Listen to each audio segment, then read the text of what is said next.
B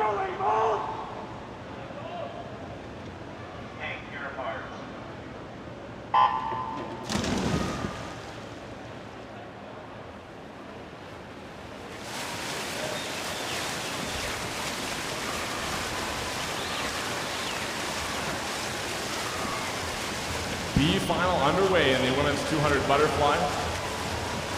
These swimmers qualified in 9th through 16th position after the morning heat session. Lane 1 for the Riptide swim team, Ella Poss. Lane 2, Nation's Capital, Campbell Schofield. In 3, Canada, Danielle Hanus. Lane 4, Tennessee Aquatics, Tess Chip Luha. In 5, Canada, Victoria Raymond. Lane 6, from Life, Kaylee McDonald. Lane 7, Haley Clark, North Carolina Aquatic Club. And 8 from Tennessee Aquatics, Kristen Romano.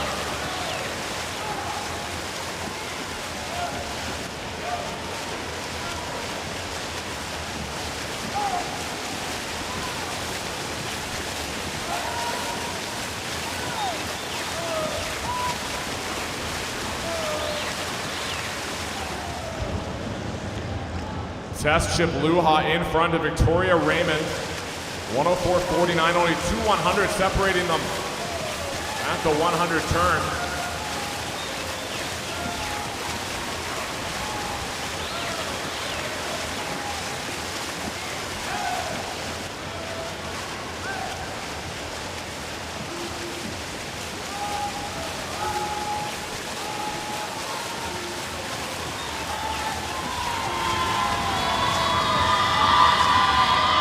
Got a great cheering section from Tennessee Aquatics down at the turn end, getting these swimmers going here in our opening event. Victoria Raymond in front of Tess Chip Luha.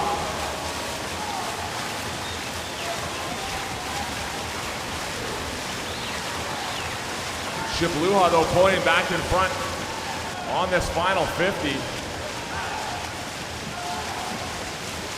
And the Canadian international representing Tennessee Aquatics is going to go on to win this B final,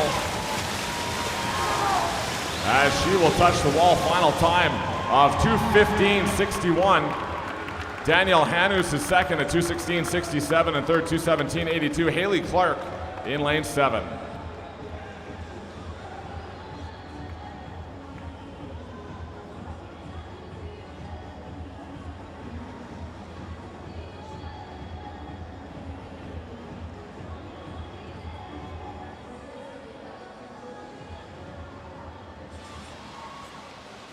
Some compelling action we expect in this race. The women's 200-meter butterfly. Liu Zige of China, still the world record holder, as the field gets ready to go. And that includes Katie Grimes, the 17-year-old from Sandpipers of Nevada, Olympic silver medalist in the 1500 free and the 400 IM. Won the 400 IM by a whisker over Katie Ledecky here. And she continues to impress in a variety of strokes, does Katie Grimes. Emily Thompson, another 17-year-old from Greater Somerset County YMCA Storm in New Jersey, her third A final of the meet. Hannah Bellard of Club Wolverine, another 17-year-old. She'll be in lane 2. Lainey Mullins makes it 3 17-year-olds in a row from Suburban Seahawks Club in Pennsylvania. She'll be headed to Virginia for her college swimming. Sarah Stotler from the University of Tennessee, top qualifier in heats by about 9/10. There's Grimes in lane 5 as the Tennessee crowd ready to cheer one of their home performers. Grimes looking for her third win of the meet, along with the 800 free and the 400 IM. Ella Jansen looking for her second victory. She was the champion of the 100 fly here in Knoxville. Fourth quick in heats for the 17-year-old from Canada. Kate McCarville, another volunteer roar for another Tennessee Vol in lane 7. And Kylie Wilhelm, she'll be swimming at Harvard next year from Lifetime Swim Team North Carolina. The 18-year-old finished 4th in the 100 fly at this meet. And Rowdy Stotler, fastest in the heats, looking to ride that home crowd roar here in Knoxville. They have had a lot to cheer about. A lot of volunteers have been going really fast. And look across the board here. Jason, This has got to be one of the youngest fields we've ever seen in an A final in one of these pro swim series. Not one swimmer has hit 20 years of age. The oldest swimmer, the oldest is McCarville in lane 7, born April 2nd, 2003, still only 19 years old. It's interesting, Rowdy, because we're seeing swimmers elongate their careers, but the kids are getting better and better, younger and younger. And that's what we're going to see over and over again as youth is going to be served here over these next 18 months. It doesn't mean the veterans are going anywhere. They're not, trust me. But you're going to see a lot more younger swimmers start to gain the experience they need at these pro swims and really will help them, as I said last night, in the Olympic trials when we get to Indy. Well, the 17-year-old from Canada, Ella Jansen, looked good at winning the 100 fly, and right now, through 100, she's proven to be the swimmer to beat here in the 200 fly. Grimes in second place, but over a second back, and then you have to go way back to Stopler, who was about 2.5 seconds behind after having the top time in prelim. Yeah, what a difference a few hours makes when it comes to Ella Jansen. She was 1:03 going out at the 100 mark in the preliminaries, about 2.5 seconds faster. But there's that woman right next to her, Katie Grimes, in lane number 5. She's just eyeing her right there. Remember, her best time is 2:12.3. I think she's going to go way under her best time. And who knows, we could have another one of those races that we had last night between Grimes and Ledecky, and this time it's going to be the Canadian Jansen. Here comes Katie Grimes alongside Ella Jansen right now. The young American is flying here in butterfly, charging on past and looking stout here towards the finish.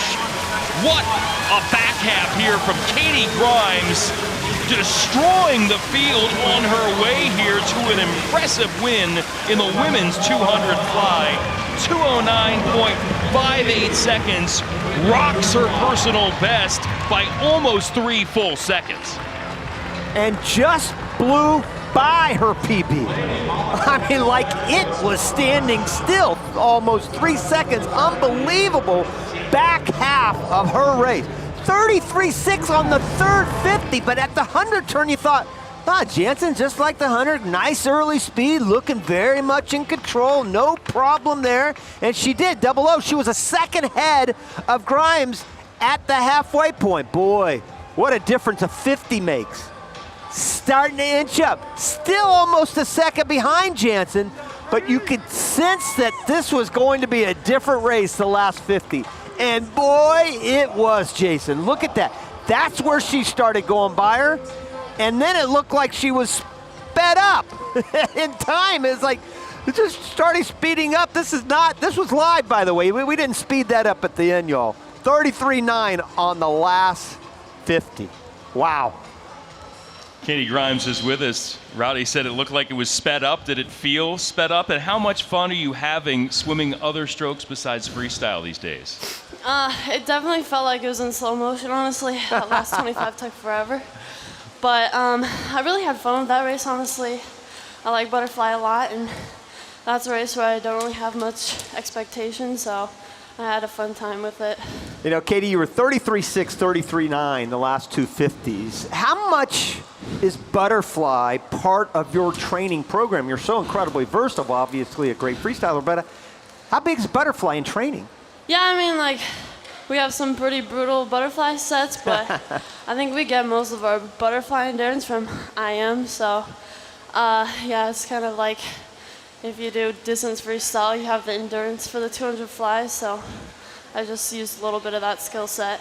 Yeah, we know you have endurance from open water and everything else. Katie, thanks for the time. Thank you. Katie Grimes making her name known here in butterfly. Sensational swim for her. A new personal best by over 2.5 seconds. Lainey Mullins, nice swim for her. Right about her personal best as well to come home in second. But Katie Grimes picking up another W here in Knoxville impressively.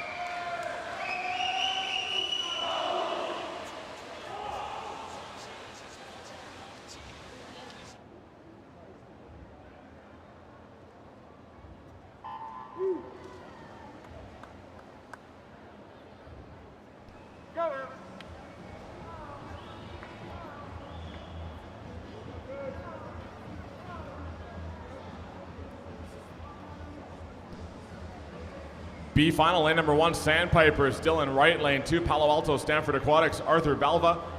In lane 3, University of Tennessee, Martin Espenberger. Lane 4, Sandpipers of Nevada, Ilya Karun. Lane 5, Jack Dahlgreen, Missouri. Lane 6, Baylor Swim Club, Drew Hitchcock. In 7, University of Utah, Evan Van Brocklen. And lane 8, Baylor Swim Club, Joshan Masuko.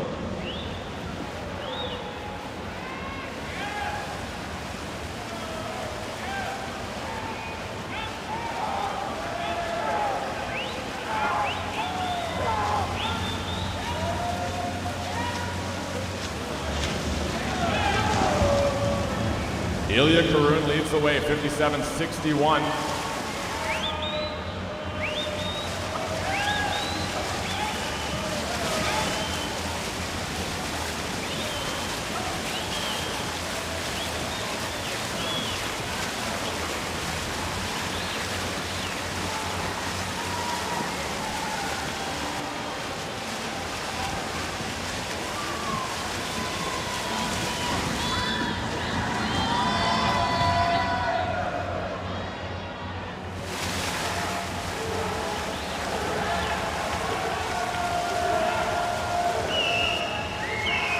Karun still in front, but Espenberger right there as well. Karun, a silver medalist last month at the World Short Course Championships in the 100 butterfly, where he represented Canada. As they come to the wall, top time in the B final will be Ilya Karun, 159.49. Second, Martin Espenberger, 159.99. Both under the 2-minute mark. And third, Jack Dahlgreen, 201.81.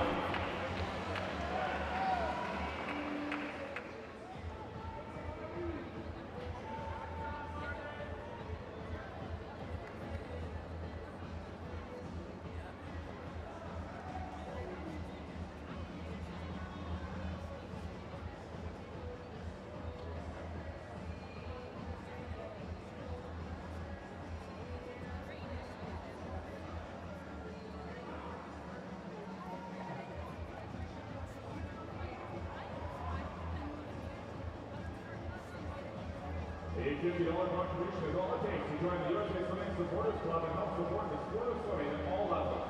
Explore the exclusive benefits and join the club at usaswimming.org/supportersclub.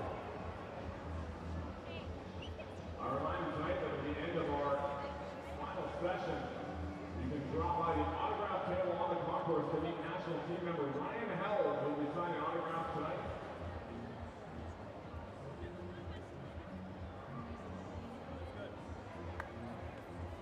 Between two American Olympic medalists, Jay Litherland and Bobby Fink, who were dueling against one another. Here's how Rowdy and I called the frenetic finish. Well, we know Bobby Fink's come from behind abilities in distance freestyle races. Has less than a second to make up here, but not a ton of time to do it here in this 400 IM. How'd you like to be Jay right now, knowing this guy's gonna flip with 50 meters left to go, what he's able to do, what he's done to so many other swimmers. And there we go. 0.2 of a second separates them. Let's see if Fink's got that gear again.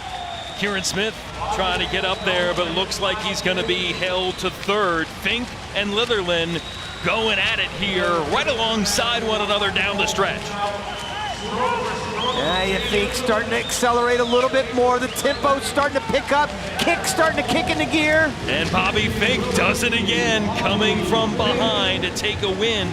This time in the 400 IM, besting the Tokyo Olympic world silver medalist as well in Jay Litherland. Nice swim for Bobby Fink. 3 guys under 20 this time of year in January in a 400 IM. Solid.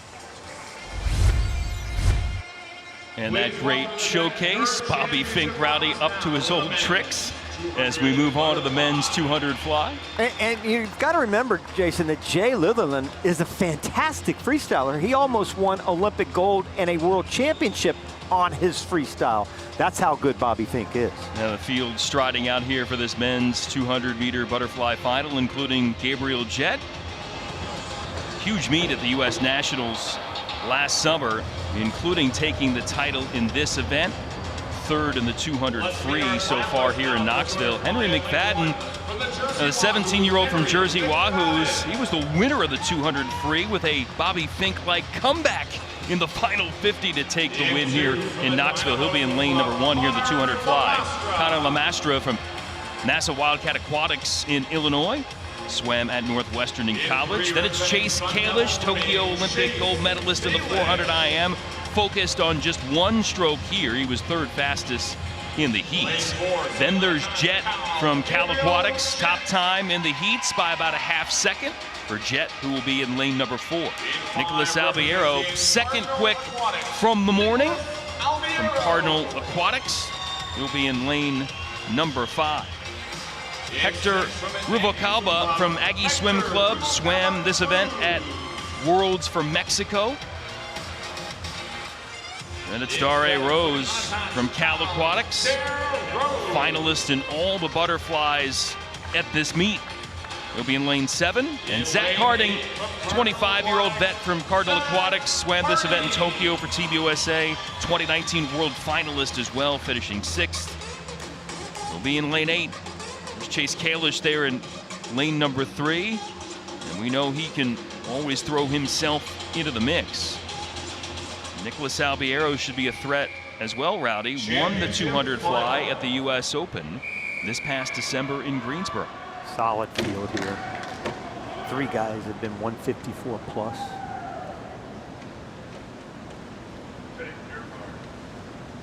And it's unusual in the fact that, you know, in the women's 200 butterfly, we had nobody over the age of 19. In this one, we only have 1 under 20, and that was the first one you talked about, Henry McFadden, this young 17-year-old.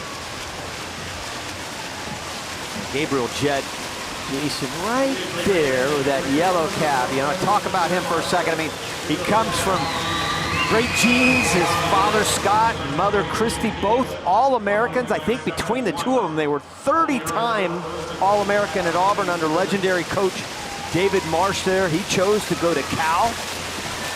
And what an improvement a year that he had in 2022. Jason, at the Olympic trials in 21, he went 2:02.6.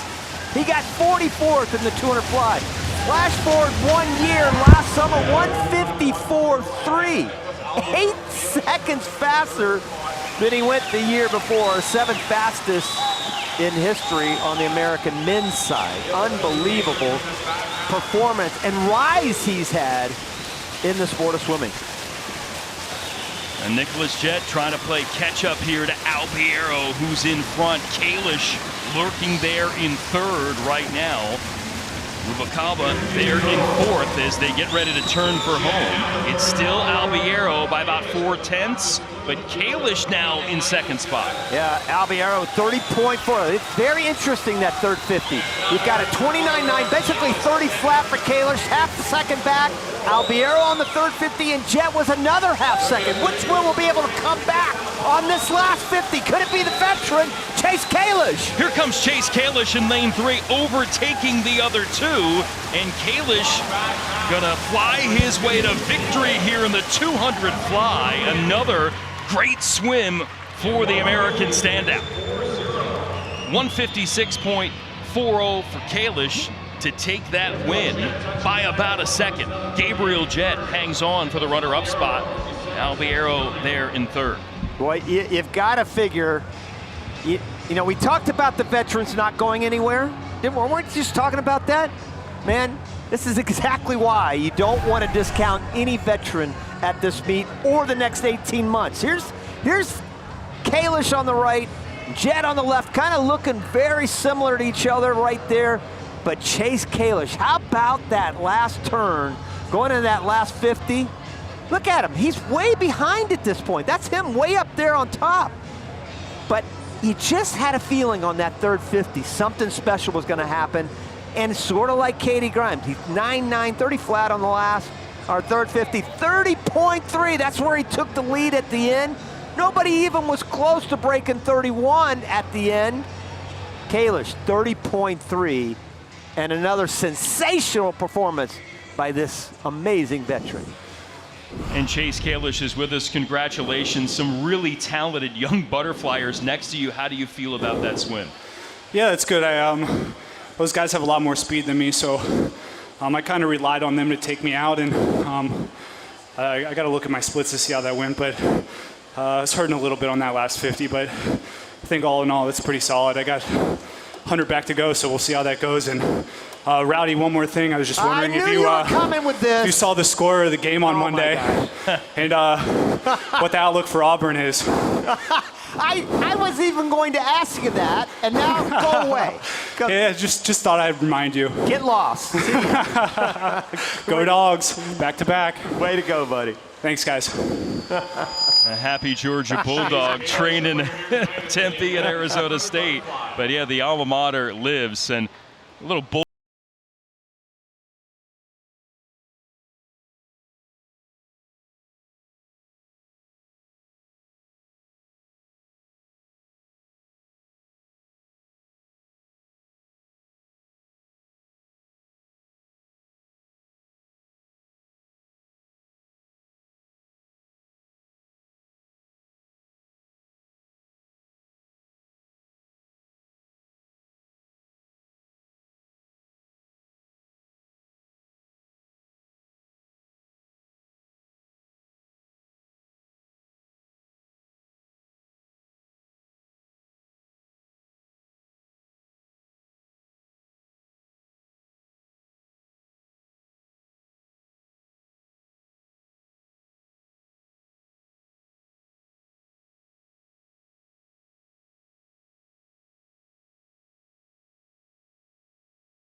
Next, we direct your attention to the far end of the pool for the B final of women's 50 freestyle.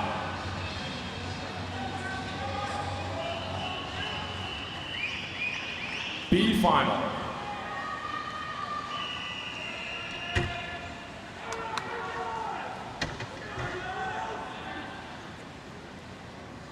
Take your mark.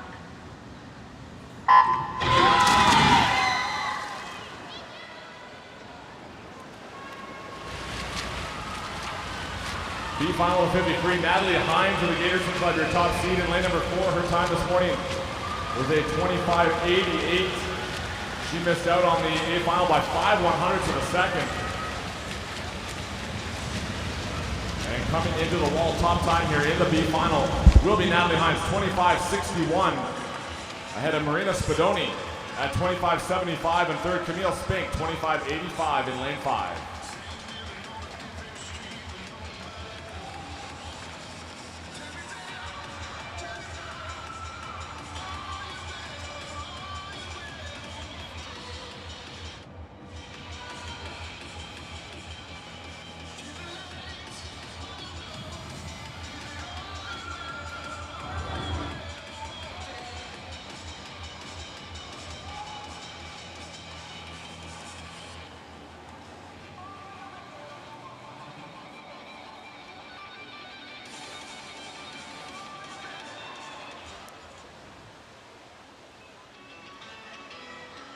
Time for the women's 50-meter freestyle final, and the American record holder back in action. Simone Manuel, Rio Olympic gold in the 100 free, 7 medals at the 2019 Worlds, most at a long course Worlds for a female swimmer ever. Her first meet since Tokyo and since a training shift to Tempe and Arizona State under Bob Bowman. The rest of this field, including Alexa Fulton from Upper Mainline YMCA in Pennsylvania. She'll be headed to Texas collegiately.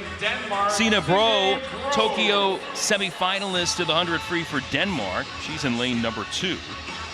Olivia Smoliga, 7 Olympic and world medals combined for her, including gold in the 50 back in 2019. Always a threat in the sprint race. Smoliga in lane 3. Abby Weitzel swimming the 50 and 100 free at the last 2 Olympics for Team USA. Top qualifier for this final. Alongside in lane 5, Erica Brown from Tennessee Aquatics, another Tokyo Olympian. Big ovation at home for her. Co-world bronze medalist at the 50 free from last summer in Budapest. There's Simone Manuel, 4th best in the heats, about 0.8 from the top spot in her return to top-level racing. Avery Carl from Empire KC Swim Club, 16-year-old, will be there in lane number 7. And Erin Gemmel from Nation's Capital Swim Club, the 18-year-old U.S. national champ of the 400 free last summer, 3rd in the 200 free here at this meet. So that Tennessee crowd, we've heard them be super loud and proud thus far. They're ready to cheer on Erica Brown here at home. Don't forget Abby Weitzel as well. And with her Olympic experience, fastest in this 50, Rowdy, by almost a second. You've got to figure that Weitzel's the favorite, although Erica Brown swimming in the home pool has a certain advantage because she knows it so well. Weitzel looks so good in the morning. We're going to see her a little bit later on in the 50 fly, but this is going to be her race and her race only. Weitzel from start to finish. Can she make it stand up? Late charge here for Brown at the wall. The touch is there for Weitzel to win it by 2/10. Solid swim for Simone Manuel there in 3rd. Yeah, it was a great swim. She got lost a little bit in the wash from Weitzel and Brown, and you know, we're talking about what's happening today, and I for one love seeing Simone Manuel back. Weitzel right there, never any question really. Like you said, Brown made the charge at the end, looked really good the last 15 meters, but Simone Manuel, I love saying this, she is back. She is back, and I just love it. So, one of the best American sprinters in history over there to the right-hand side of your screen. Certainly one of the great representatives of our sport in and out of the pool. She's gonna, you know, she's rusty. Well, what do you say when you've been out of the water for 18 months? But right now, it's looking pretty good right there, right? Jason, looking pretty good, but nobody's catching Abby Weitzel, who also has taken a little bit of time off this fall. Talked to her coach, one of her coaches, David Marsh, a little while ago, and he said, you know what, she's going to have a good meet in Knoxville. Well, she certainly is. Right there, good swim. Erica Brown right in between the two, having a good one too. 2 swimmers under 25. And Abby is with us. Congratulations on the win. Rowdy talking about maybe taking a little time off. What's it like to kind of get back into this top-level racing flow? It's really fun. I popped into nationals last July for the 50, but my last real meet was trials last April, so it's really fun. I love racing and getting to do some different events here too. What's the most important thing now that you've taken some time off? And I just said on air that I talked to one of your coaches, David Marsh. He said she's going to have a great meet in Knoxville. But what are you looking forward to in 23? Just getting back into it. I'm really excited. I feel like my training's headed in a really good spot. And so, yeah, I'm super excited to see what holds. Hopefully can, you know, go some best times again. And, yeah, have some fun for sure. And we are super excited to watch. Abby, thanks. Thank you. Abby Weitzel, victorious here in the women's 50-meter freestyle. Erica Brown, solid swim. Same for Simone Manuel in a return to top-level competition. Smoliga there in the mix as usual, ending up in 4th. Abby Weitzel, a nice little hug for Simone Manuel. Both of them back in action in Knoxville.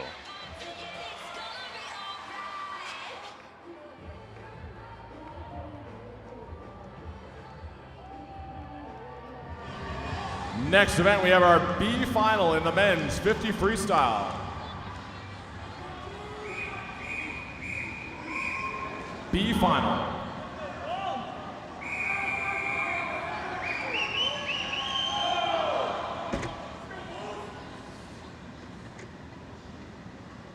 Take your mark.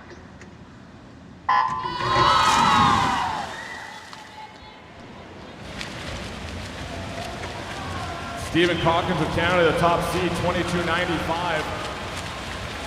Only swimmer in this B final under the 23-second mark in the morning heats. It's Calkins in 4, Alexei Tarasenko in 5, and they come to the wall. It will be Tarasenko, 22.72. Ahead of Calkins by 7/100ths, 22.79. 3rd in the B final went to Jack Schuster at 23.01 in lane 7.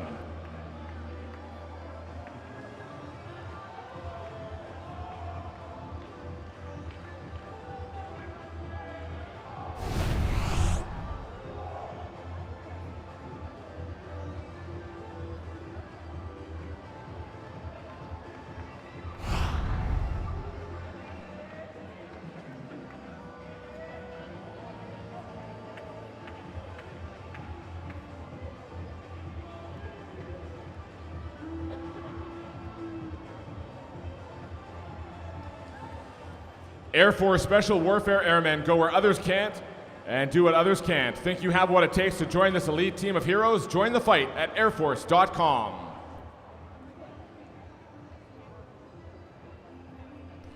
Toyota is the proud mobility partner of USA Swimming and supports athletes at all levels across the United States. Toyota, let's go places.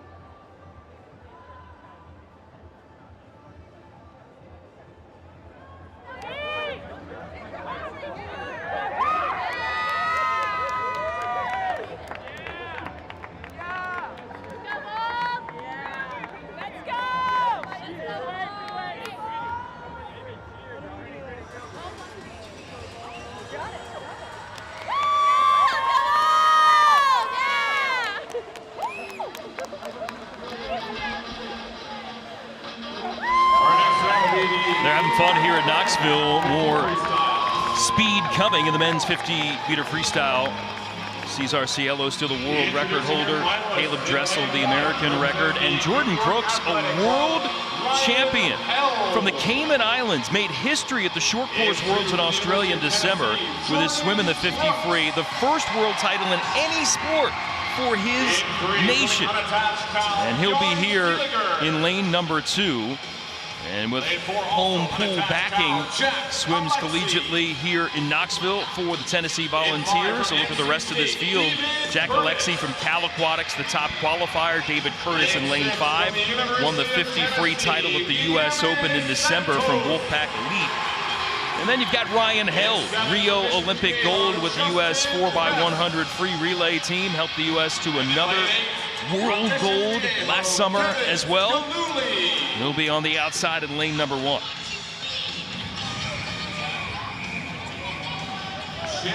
Just like the women, another great field, so tight.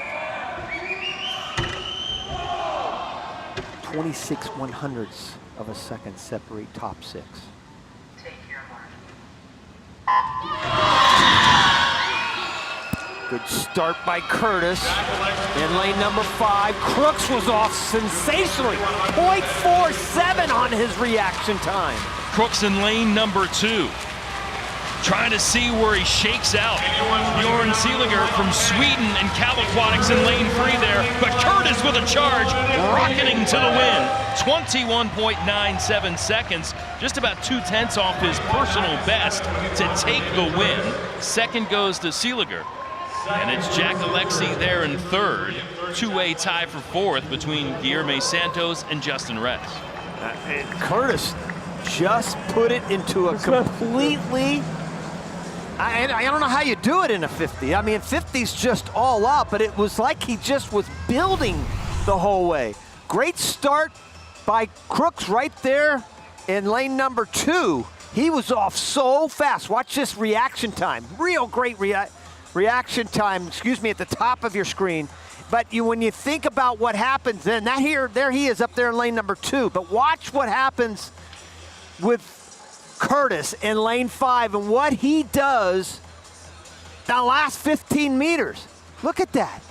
It's just incredible how he just took off from about 35 meters to the end.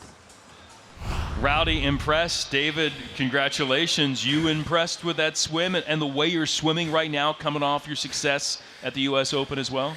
Yeah, I think I'm in a really good spot. Coming off of a hard winter training with NC State and a pretty positive U.S. Open off of Worlds. I mean, the spot I'm at, I can't complain. When you're broken down in early season like this, what do you look for in a race like the 50? I look for like technical details, trying to hit all of the specifics. Even if I can't go at top speed, what I can do is control the controllables, which is like details off the start and throughout the race. Well, look like you're controlling things pretty well. Congratulations. Thank you. David Curtis ultra impressive. As Rowdy talked about, that last stretch to dust the field and take the win by about 4/10 here in the men's 50 freestyle. The man from Wolfpack Elite, he was elite all right. He's got the win in the men's 50 free.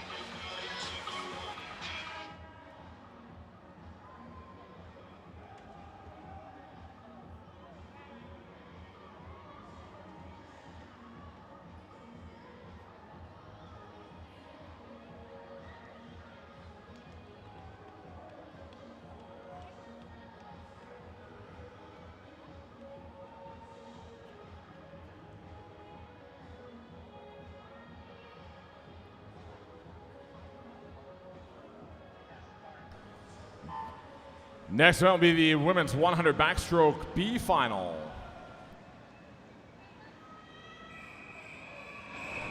B final.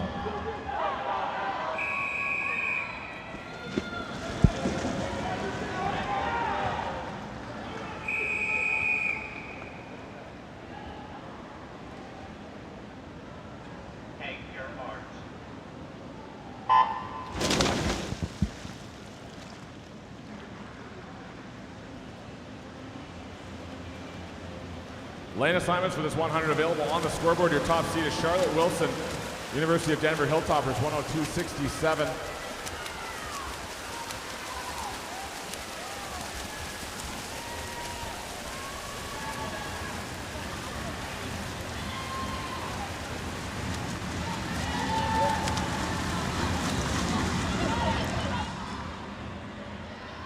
Tennessee's Ellie Caldo out first, 30 flat at the 50, ahead of Lavinia Sim at 30.26.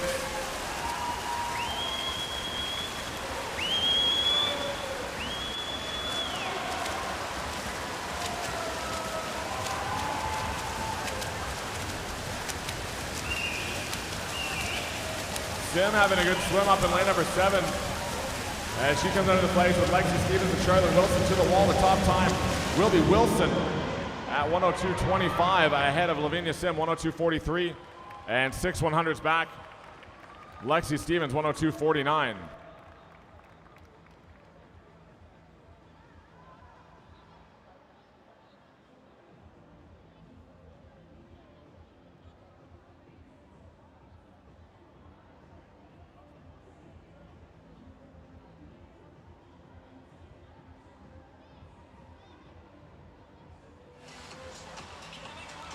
You know, you can join the USA Swimming Supporters Club. It provides you with swag and helps support the sport of swimming at every level. Join today at usaswimming.org/supporters club. Please welcome our 85th. Here in Knoxville, the racing continuing at the TYR Pro Swim Series. Time for the women's 100-meter backstroke final. Reagan Smith, the American record holder, here at this meet, but hasn't competed yet, saying she's been dealing with a stomach bug, food poisoning. Hope to see her at some point. In this race, though, another young U.S. backstroke rising star, Catherine Burkhoff, 21-year-old, world silver of the 50 back last summer, her first long course world championship medal in her career. The rest of this field, speaking of young, 14-year-old Charlotte Crush of Lakeside Swim Team in Kentucky, about 4/10 off her personal best in the heats to make this final. Bella Sims, the 17-year-old from Sandpipers of Nevada, her 4th final of the meet, looking for her 4th top 3 finish. Josephine Fuller, 4th in the 50 back here at home at the University of Tennessee. Then it's Burkhoff in lane 4. She had the top time in qualifying by about a half second. Kylie Moss, 2-time world champion of the 100 back in 2017 and 2019. Second to Reagan Smith at Worlds last year in this race, but took world gold in the 50 back instead. Olivia Smoliga knows about winning a world title in the 50 back, did it in 2019. 3rd in that race here in Knoxville behind Moss and Burkhoff. Emma Kern, 18-year-old from Aquajet Swim Team in Minnesota, will be in lane 7. And Gabby DeLoof, Team USA veteran from Club Wolverine, 26-year-old in lane number 8, and now sporting that Tennessee cap here for the Volunteers. There's Kylie Moss, Rowdy, we talk about Moss, Burkhoff, Smoliga, strong trio here in the center of the pool. Look to be the deciders in this one. And you're right, Jason. The race should take place right there. 4, 5, and 6. Fuller from Tennessee will have the home crowd, no doubt, though.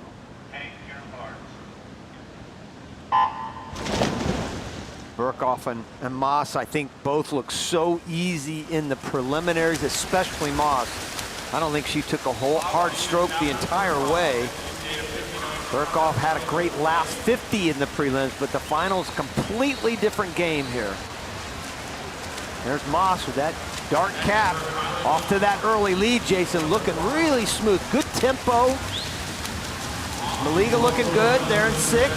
Smoliga right with her in the last 2 world champs in the 50 back, double the distance here in 100 meters. Moss and Smoliga, Burkhoff there as well. That trifecta right now, looking to see where they'll end up 1 through 3 and what positions they'll be. Smoliga inching ahead. Oh boy, could the 50 though play a part? She swam the 50 earlier, now there goes Moss. Kylie Moss surging on by those 3 at the wall, and it will be Moss with a great last surge to beat Smoliga by about 3/10 and Burkhoff by about 4/10. 2 more veterans going at it with Moss and Smoliga. They have swum so many different races over their career against each other. They know each other so well. Moss at 26, Smoliga 28 years of age. Smoliga, a 2-time Olympian, same with Moss. There's the start. Burkhoff is sort of the new player in all of this. She's got that world championship history now behind her with what happened last month and of course last summer at Worlds. But still learning how to swim this long course backstroke. She's been 58 plus. Smoliga had a great turn. You see that right there? She goes so deep. She's always had great turn station. Gets real deep and then shoots out of that hole so well. But she swam the 50, as I said, I don't know, about 30 minutes ago? Not even. Might have taken the edge off. You can see her starting to fall apart just a little bit. That gave Moss a chance to get in there. 3 solid times, those top 3, all breaking a minute. And Kylie is with us. Congratulations on the win. Again, you had high quality to either side of you. Take us through your thoughts in that race. Thank you, yeah. It's always incredible to race Catherine and Olivia, and they both pushed me, and I'm just happy that I could get in today and race with them tonight. What is it about backstroke, not only here in the United States, obviously, but Canada and the rest of the world that makes it so good? I don't know, but it's incredible, and I'm really honored and privileged to be a part of such an incredibly deep field of athletes globally. Congratulations again on the win. Thank you. A look at the results. Kylie Moss with the win. Smoliga, Burkhoff, and Josephine Fuller rounding out the top 4. Bella Sims, Emma Kern just off their personal best. Charlotte crushed the 14-year-old. New personal best for her by about 2/10. Kylie Moss, always seemingly at her best. Another race win for the Canadian.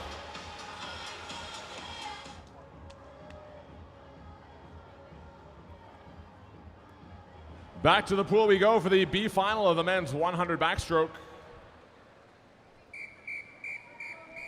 B final.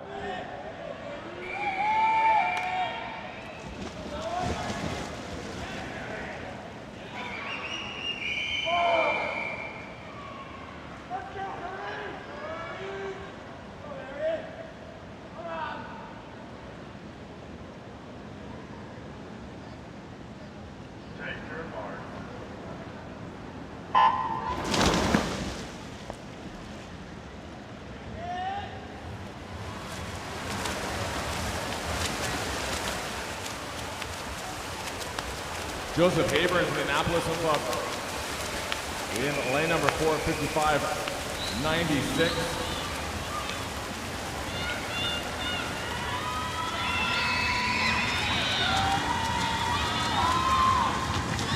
Blake Tierney out first, tied right now with Harrison Lears at 26.92.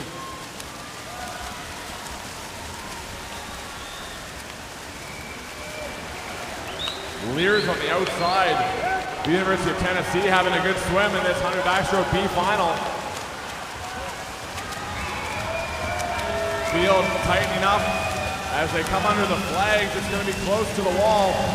Top time will go to Joseph Hayburn, 55.80. Sebastian Somerset is second at 55.99, and Blake Tierney third, 56.05.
Warm down pool, very active, especially with a lot of athletes pulling doubles on this latest night of competition at the TYR Pro Swim Series in Knoxville.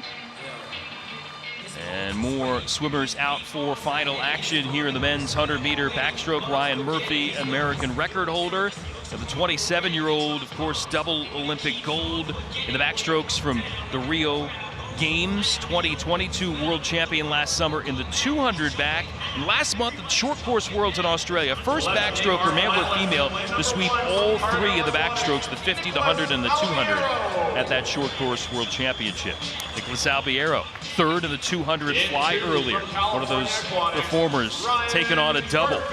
Ryan Murphy from Cal Aquatics alongside. They're in lane number 2, fifth best time in the heats for the American record holder. Hunter Tapp, fifth of the 50 back at this meet for the 21-year-old from Wolfpack Elite.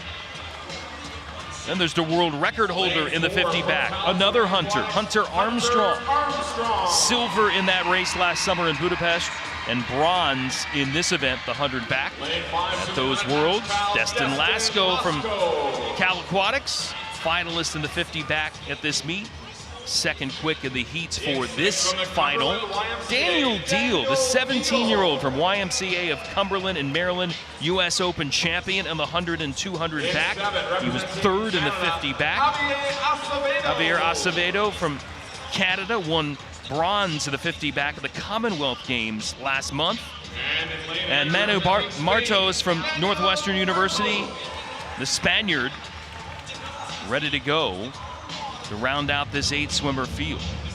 And there is Hunter Armstrong, fastest by about a half second in the heats here in the 100 back. I can't imagine what those practices must be like, training in Cal now with Murph, Lasco.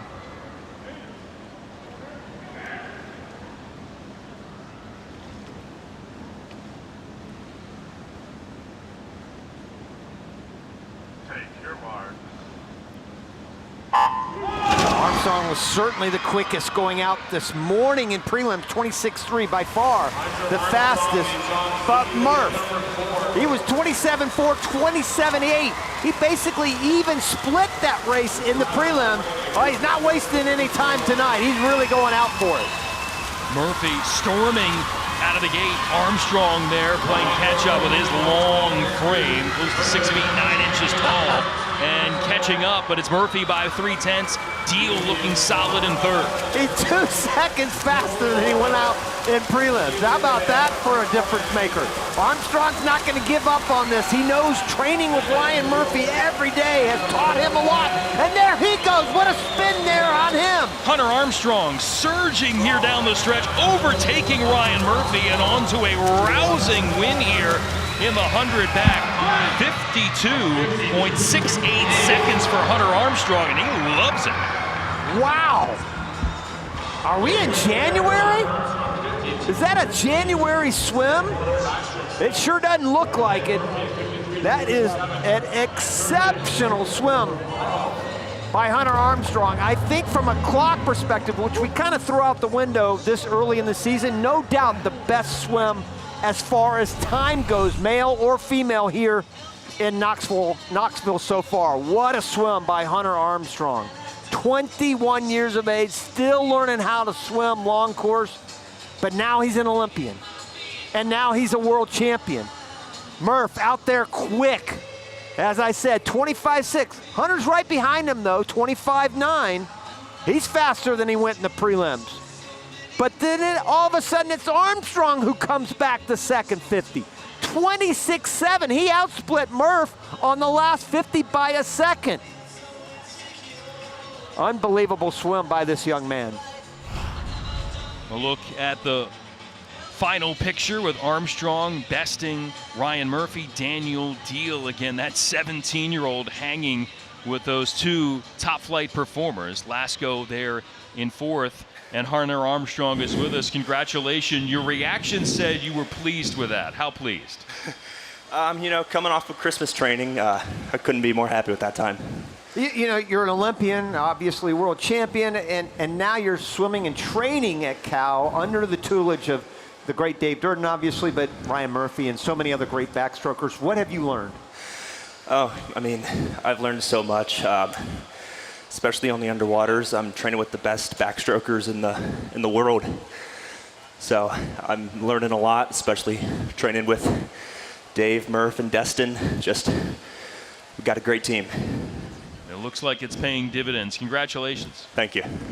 Hunter Armstrong, latest winner here in the men's 100 back, beating his teammate.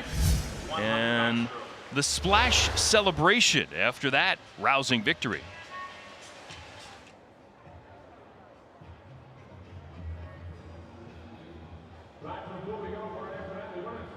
Breaststroke.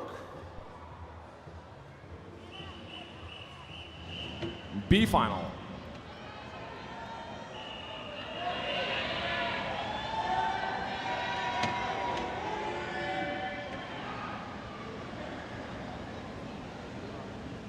Take your marks.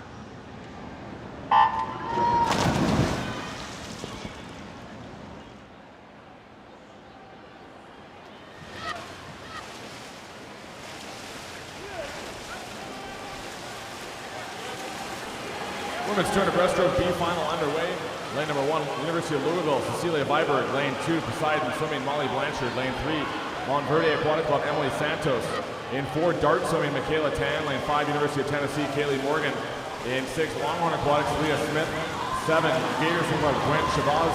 And lane 8, Clovis Swim Club, Hannah Marinovich.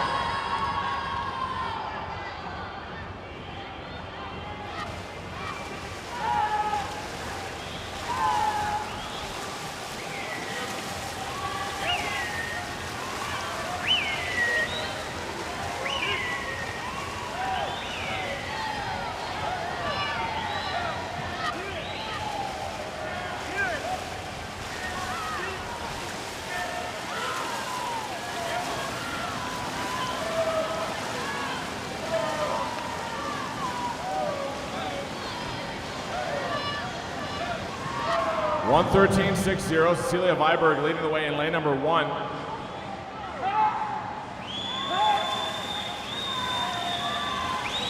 The time done this morning by Michaela Tan in lane number 4 was the second fastest time ever by an 11-12-year-old in U.S. history. Only trailing Annie Hughes, 2:34.28 NAG record.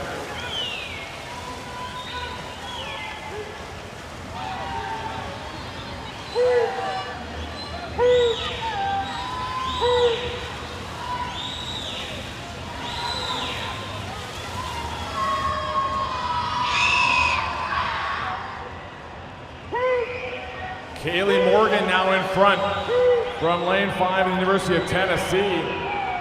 Viberg second, Leah Smith is third in lane 6.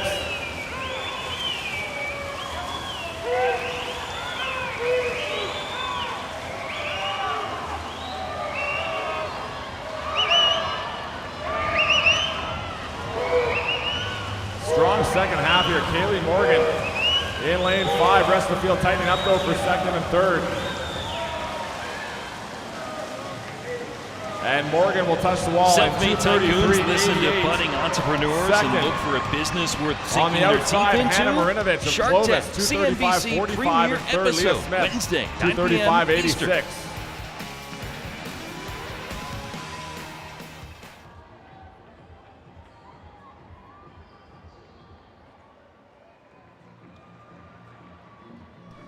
Right into our A final. We welcome to the pool deck your finalists in the 200 breaststroke. It's going to get loud.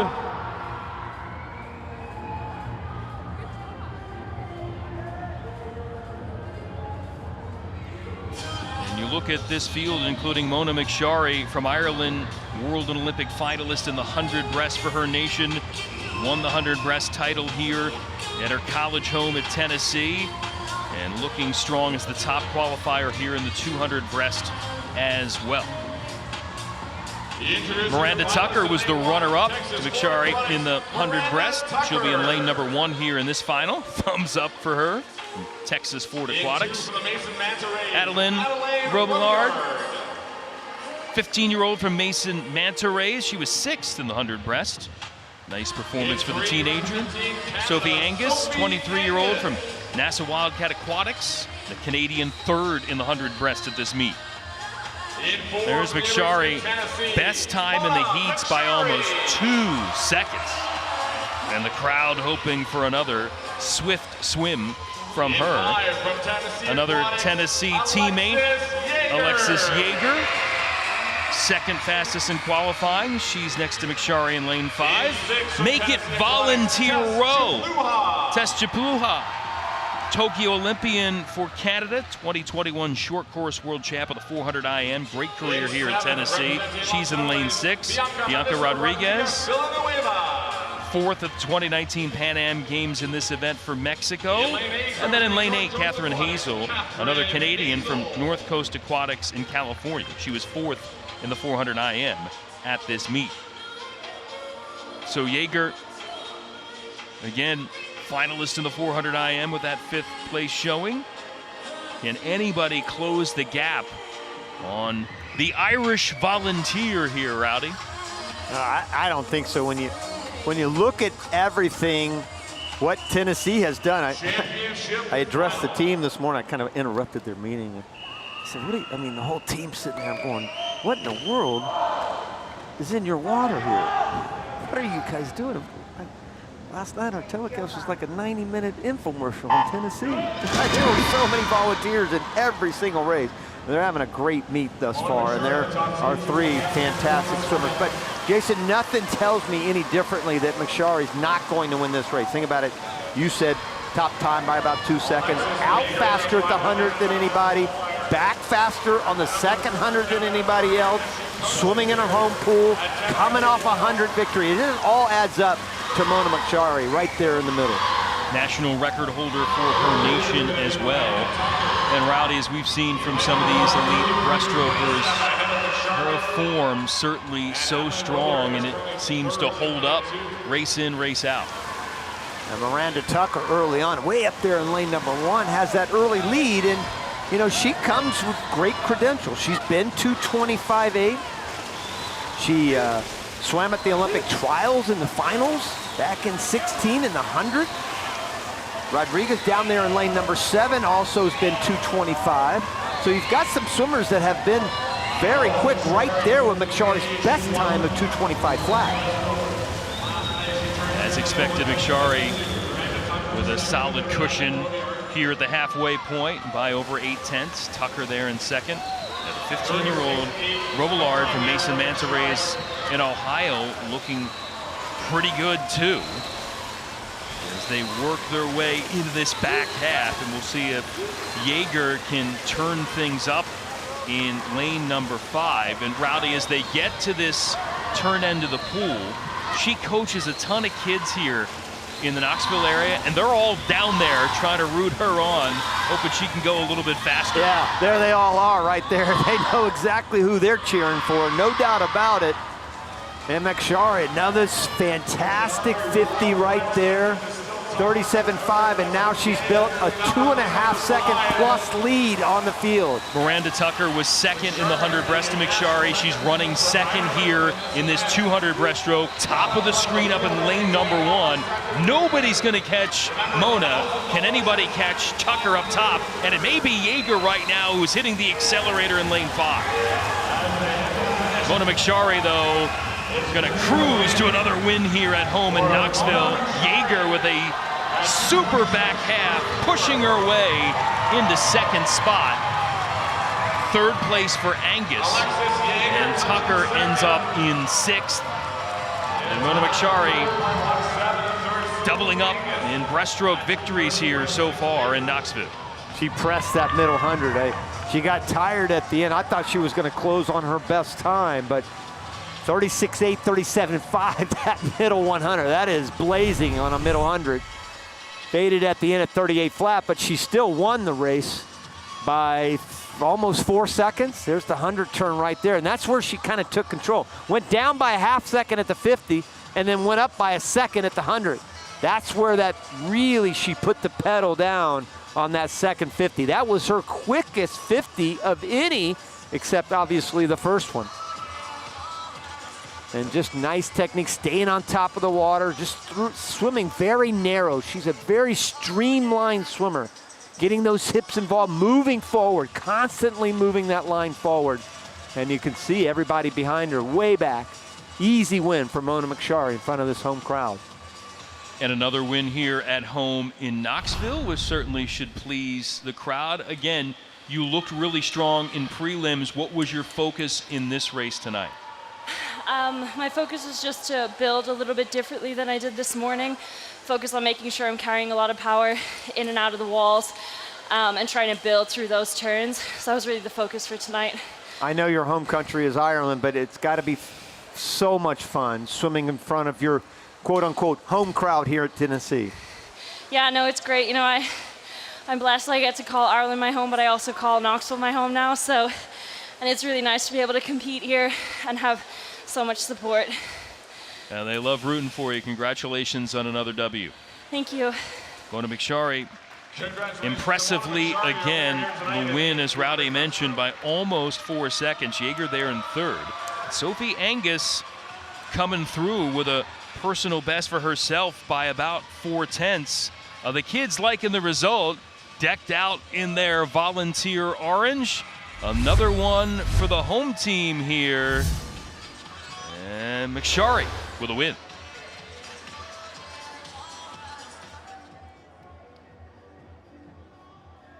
The men's 200 breaststroke is our next event here this evening at the TYR Pro Swim Series.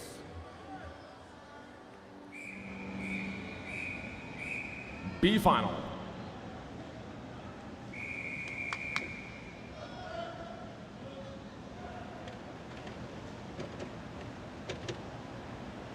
Take your mark.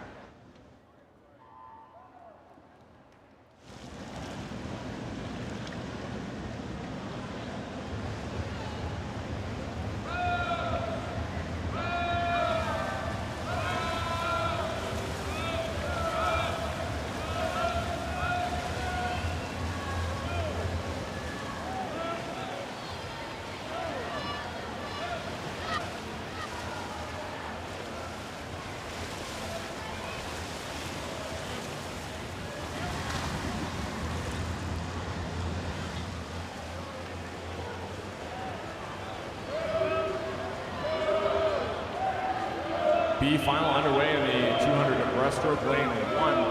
Lian Sung. Lane 2, Jake Meyer. Lane 3, Jason Hamilton. In 4, representing Canada, James Durgosoff. In lane 5, Jacques Lefebvre. In lane 6, Los Reveles, Sade Reveles. Lane 7, Miami University, Ohio, Adrian Dulane. And lane 8, Riptide Swim Team, Matthew Mortensen.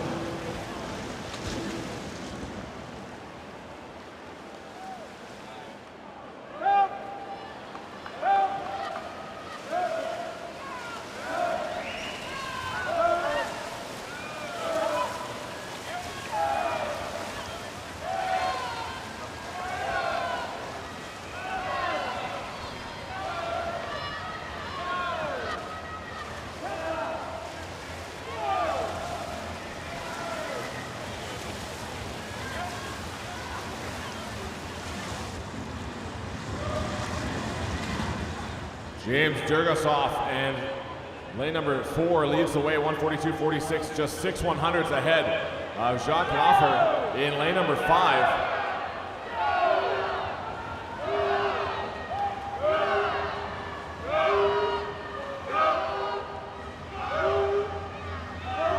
Durgosoff pulling away on this final 50.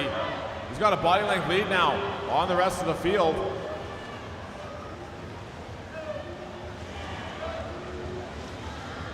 Touching first in the B final will be James Durgosoff at 2:17.87. Second was a Lian Sung in lane number 1, 2:20.31, and third, Jacques Leffer in 2:20.46. We're not going to waste any time. We're moving right into our next event as we welcome our finalists to the pool deck in the men's 200 breaststroke. Here in the men's 200-meter breaststroke final, Zach Stubblety-Cook, world record holder Josh Bruneau, still holds the American record.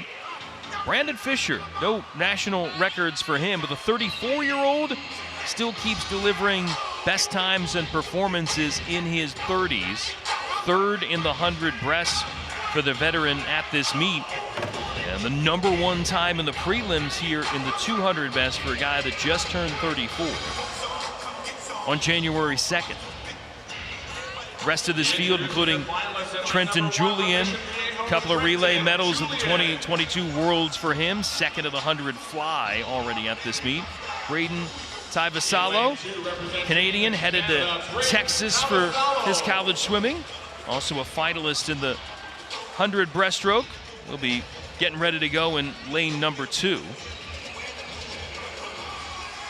Meantime, lane number 3, that's where we'll find Lubomir Petrov, Tokyo Olympian for Bulgaria and the winner of the 100 breasts here at home in Knoxville, where he swims collegiately.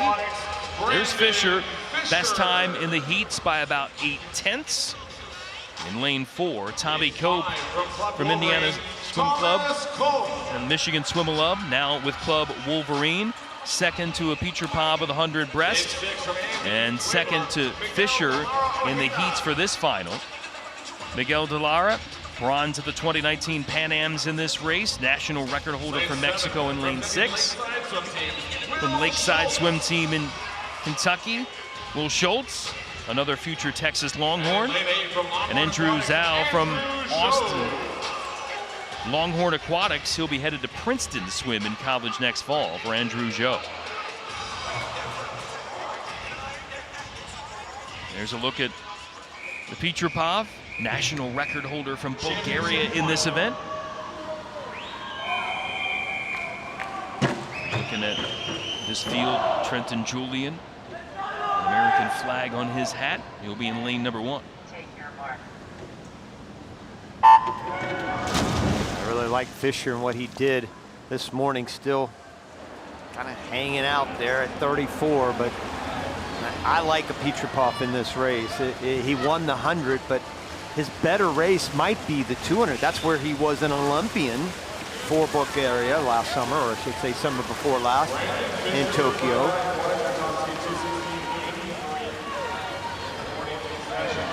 Right now, de Lara cruising along here at the outset by 6/10 over Petrov, and Tommy Cope from Club Wolverine there in third. This is where the middle of this race is so important, one thing to jump on that first 50, but how do you maintain that momentum coming off that wall? We've seen many great breaststrokers just fall off the map after their first 50. The very best, the world record holder, for example, Stephanie Cook, Nick Fink. I know back Chubkov, these guys really can bring it home. And DeLara out 103.8. He is really quick going out. That's faster than he has been when he broke the Mexican record. Petrapov trying to reel him in. So too Brandon Fisher, lanes 3 and 4 respectively. The man from Mexico still holding the lead in lane 6. Can he make it stand up all the way to the finish? Well, how do you look at that third 50? This is kind of the tail of the tape, so to speak, and how you approach this. Yeah, Petrapov was the quickest of any of the swimmers, still running second, but he's basically in a dead heat now with DeLara. And that home crowd looking to factor in right now, looking to root on their volunteer from Bulgaria right now, Lubomir Petrapov, trying to nose ahead of Miguel DeLara. Big time battle here, lane 3, lane 6, Petrapov and DeLara. And the volunteer gonna surge his way to the win by about 6/10. Brandon Fisher solidly in third. And everything going for this guy here in Knoxville, the 23-year-old, crossing that T right now, and he did it all in that last 50, 33.8.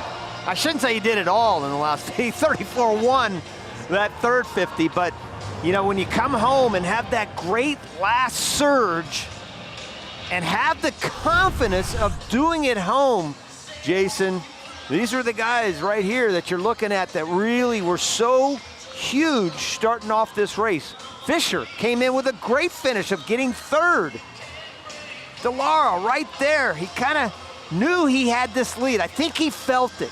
And I think he felt he had a chance. He was solid the last 50. I mean, Jason, he comes home in 34.5. That's the second quickest of anybody else in the field. Hard to beat 33.8 coming home with this Petrapov and what he's been able to do here at this meet. A look at the final numbers. Petrapov with the win. Again, coming from behind to overtake DeLara. Fisher there in third, followed by Tommy Cope. And Lubomir is with us. Congratulations on another win. How hard is it to kind of race your race and stick with your strategy when the crowd here is going bananas at home? It was a tough race, but same as yesterday. Thank the team again. Thank the coaches for the environment they're creating for me and for everyone else racing. It's just amazing, and it gives you more power, more energy, so that's great. Did you have any idea that Miguel was over there? He's a few lanes over, but could you get a sense of where he was? Yeah, I had a little peek on the last turn, and I knew he was there, but I knew I had a strong finish in me, and even though the time wasn't great, I'm pretty happy with how I raced. So there's positives and negatives, and we'll just learn from it. A strong finish and a strong meet for you as well. Congratulations. Thank you. Congratulations to another win for the Volunteers. They are loving it here in Knoxville as the TYR Pro Swim Series continues. Lubomir Petrapov, second win of the meet.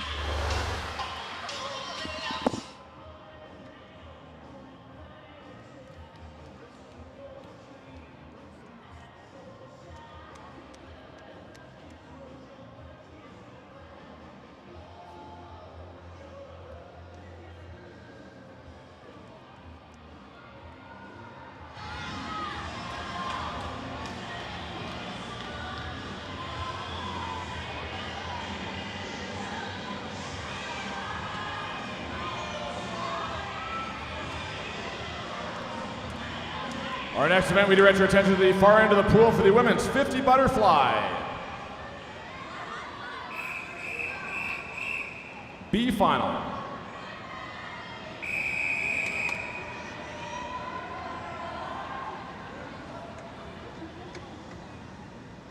Take your marks.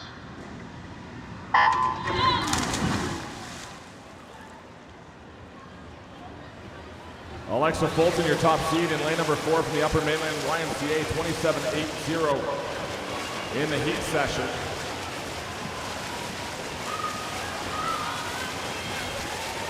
Moving well in 3 is Caroline Barrett, University of Louisville swimmer. As they come under the flight to the wall, top time in the B final will be Barrett, 27.30. Second to Abby Szymanski in 27.67 from lane 6 in the University of Tennessee, and third, 27.69, Emma Kern in 5.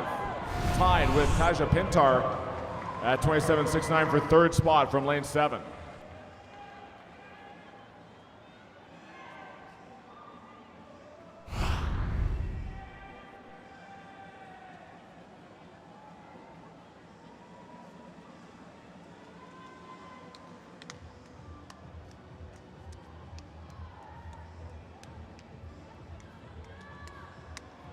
As the first and only technical series of the swim industry to analyze drag from a microscopic perspective, the pure beds are redefined performance in the water. Head over to the Pure retail room and see for yourself, and don't forget, today only, get 20% off Pure hoodies.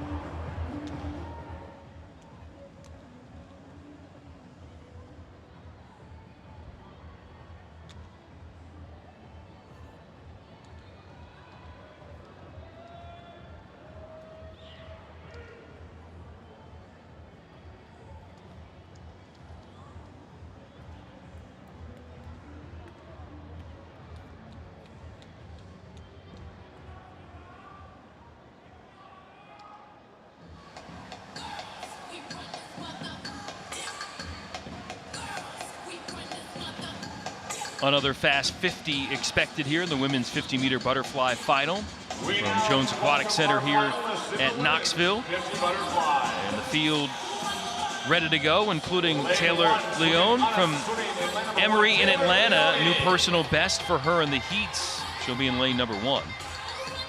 Next to her from Tennessee Aquatics, Emma Carlton. Looking for some of that home pool love. Got some there in the intros. Grace Hansen from Missouri, the 19-year-old with a third best time from the heats. Abby Weitzel won the 50 free earlier. Looking to double up on the 50 fly for the 2-time Olympian. Marina Spadoni swam at Arizona State. She'll be in lane 5. Charlotte Crush, 14-year-old from Lakeside Swim Team in Kentucky. Her second A final of this session. Sarah Stotler was 4th in the 200 fly earlier. Giving the fans some T love here at Tennessee. Lavinia Sim of TNT Swimming in Alabama. She was 5th in the 100 fly, the 16-year-old in lane number 8. So Weitzel in lane 4, top time in the heats by almost a second. And Spadoni second best alongside in lane 5. Well, if there was any question in the 50 free, there should be zero question here.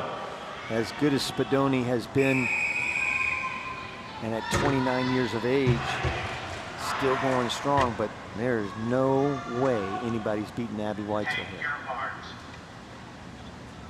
I mean, the only drawback was a little slow on the start, for Weitzel anyway, 0.58. But like you said, almost a second in a 50 after a prelim, that's a lifetime in a race like this. Boy, she ramped it up early here to make up maybe for a bit of a subpar start. And looking to make it stand up and double up victoriously here in Knoxville. She'll do it. 26.50 seconds for Abby Weitzel, the winning time. Charlotte Crush, the 14-year-old there in second, with another super swim for herself here. Not far off her personal best. Yeah, Charlotte Crush. She crushed it, right? I mean, watch Charlotte Crush come down the stretch to make it kind of interesting. What was a second advantage going into this race was only 3/10 at the end, but still, it was all Weitzel. Never really any doubt. Right about there. That's the halfway point, Jason. And that's where you knew she was going to win it. But this young Charlotte Crush from Lakeside Swim Team, you might remember that name. And another great butterflyer that came from Lakeside. Her name happens to be Mary T. Maher, the great Olympic champion and former world record holder. But Abby Weitzel in control.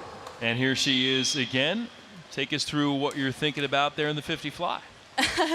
I never get to do it, so it's really fun for me. I just kind of dive in and see what happens. Just go, focus on kind of get my tempo up. I know it's just for fun. You're just getting back into the swing of things, but your fly looks so good here. Is this an event that might be on the menu? Sure. I would love it to be. Yeah, I do sprint fly in practice sometimes. So yeah, I guess we'll see what happens. It would be cool. I love to do something other than freestyle sometimes. Man, it looked cool. Looked like you're having fun. Congratulations. Thank you. Abby Weitzel back in fine form here. Winning just for fun. And that 14-year-old Charlotte Crush, it is a new personal best by 0.04 of a second. Her second of this session, a 14-year-old. To be remembered, Abby Weitzel, we know all about her. Another win for the Americans.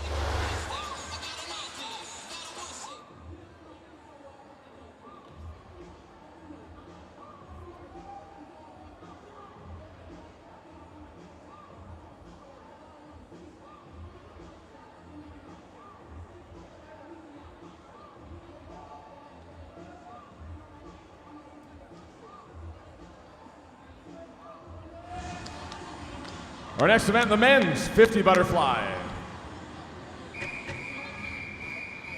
B final.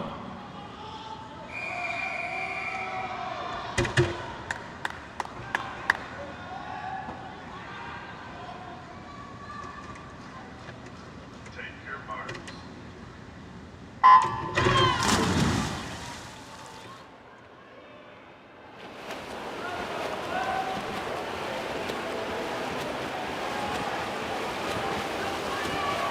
Wu Pong in lane number 4 from Mission Viejo was the top seed out of the morning heats.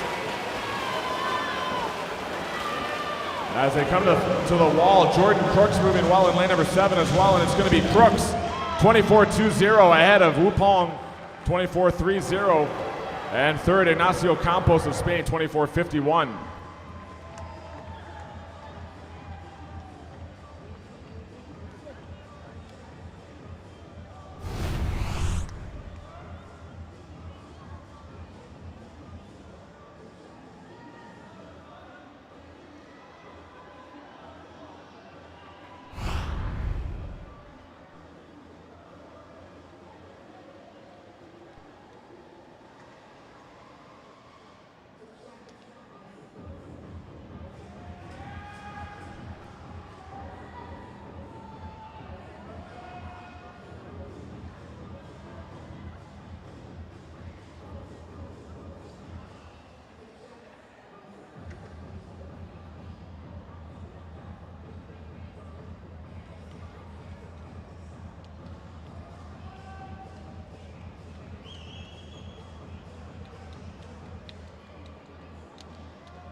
Knoxville, a busy place with this latest TYR Pro Swim Series stop. Warming up, warming down, either way. It's a cauldron of activity, and some other places will be busy with visits from the TYR Pro Swim Series coming up here in the next few months of 2023, including a stop to Fort Lauderdale, the International Swimming Hall of Fame, routing outside there in Florida in early March. Looking forward to getting to South Florida, especially in March. Lane 3 from the New York Athletic Westmont, Club, Illinois, Mission Ryan Viejo L. on the docket again here in the TYR Pro Swim Series. In 4 And from the the men's University 50 of butterfly Tennessee, final ready to roll. Guilherme Santos. A look at the field, including Guilherme Lane Santos 5 from representing Canada, Tennessee. Finlay Knox. from Brazil and all of his accolades. representing You look at the Missouri, start list here. Bjorn Kaman, another Tennessee Lane 7 from performer in NC lane number Luke 1. Miller. Finley Knox of Canada, finalist in the 100 breast at this Starting meet. Luke road. Miller was the U.S. Open champion. He'll be in lane 7. And then there's Ryan Held. And we know about the veteran, Championship his final. experience here for Team USA at the Olympics and at the World Championships.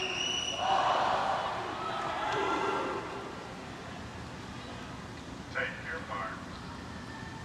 Hard to predict this one. 0.4 of a second separated the top 8 swimmers coming to this race. It is tight across the board. New personal best for Santos in the heats.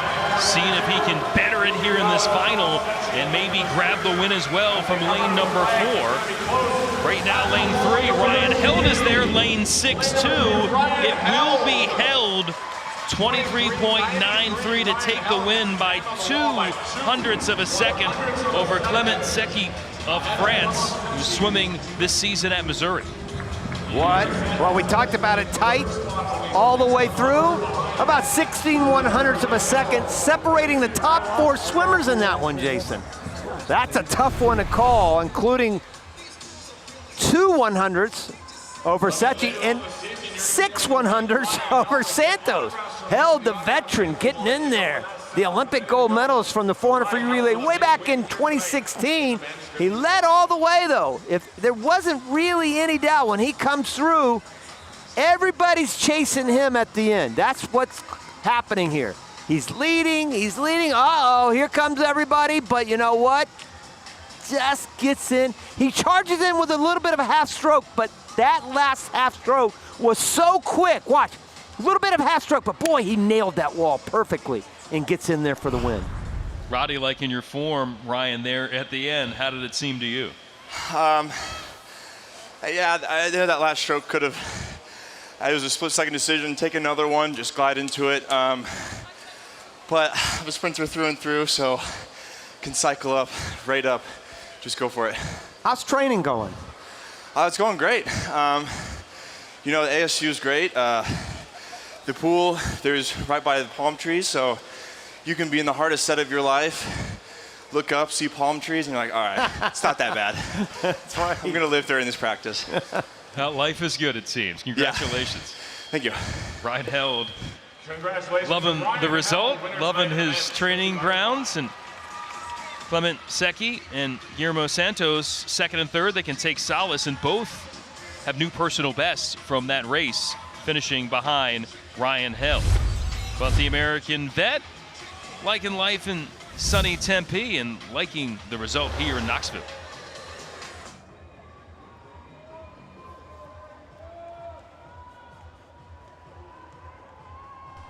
Back to the pool now for the women's 400 freestyle.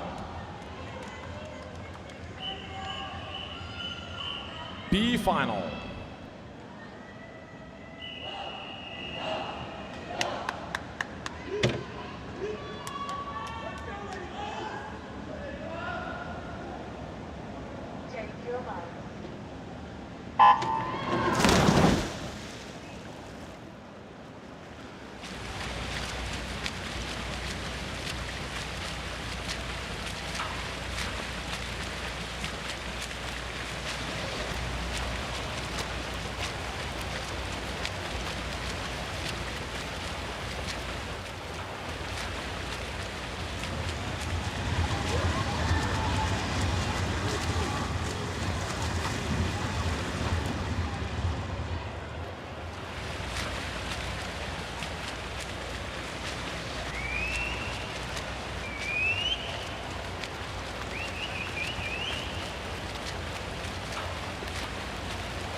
Lane number 1, University of Tennessee, Allie Breslin. In 2, Caroline Pennington. In 3, University of Tennessee, Christine Steggy. Lane 4, Claire Weinstein, Sandpipers. Lane 5, North Coast Aquatics, Catherine Hazel. In 6, Canada, Emma O'Croynan. In 7, Maya Bezanson from Canada. And 8, University of Tennessee, Julia Burrows.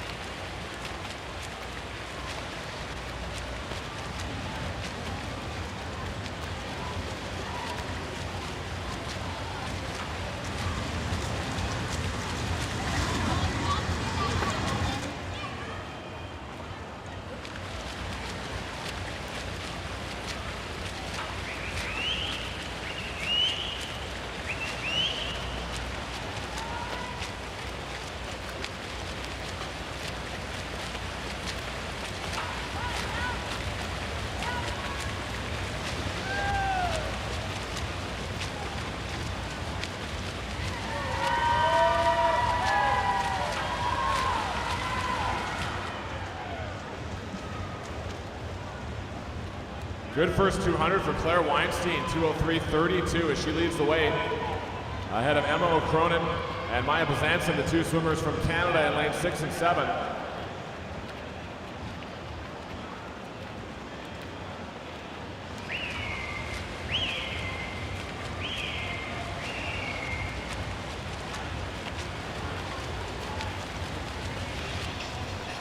Super Wildcard Weekend is live on NBC and Peacock with two great matchups. This weekend, the Chargers battle the Jaguars and the Ravens clash with the Bengals.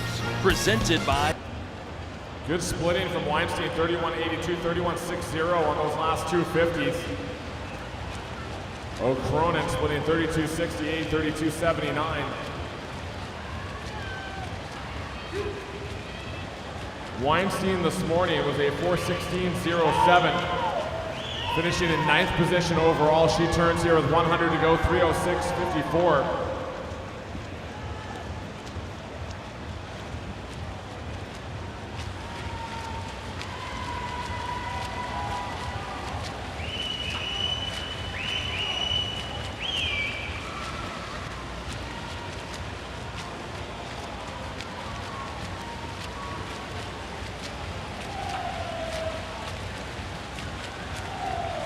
Weinstein currently ranks 14th all-time in the national age group rankings for 15-16 in this event.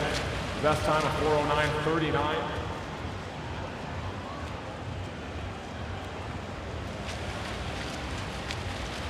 The race is going to be for second and third in the heat. Allie Breslin is up in the third spot trying to run down Emma O'Cronin.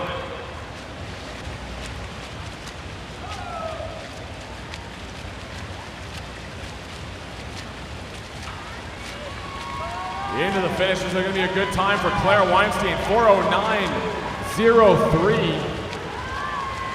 Moves her up to 13th on the age group rankings ahead of Katie Hoff for 15, 16-year-old girls.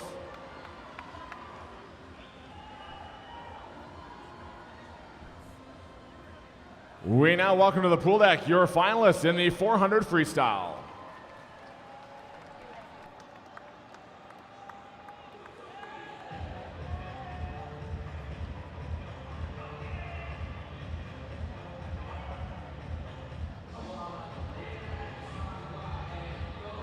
Yeah, Katie Ledecky coming out, the gold medalist in Rio, silver to Ariane Titmus in Tokyo in this race, but back on top, took the world title last summer in Budapest. Titmus didn't race at those worlds. Here in this race in lane 1, Valentine Dumont of Belgium, 6th in the 200 free. She'll be in lane 1. Sierra Schmidt, U.S. Nationals finalist in this race last summer, getting things grooving in lane number 2. Jillian Cox from Longhorn Aquatics, a 17-year-old, going to stay home and swim at Texas collegiately.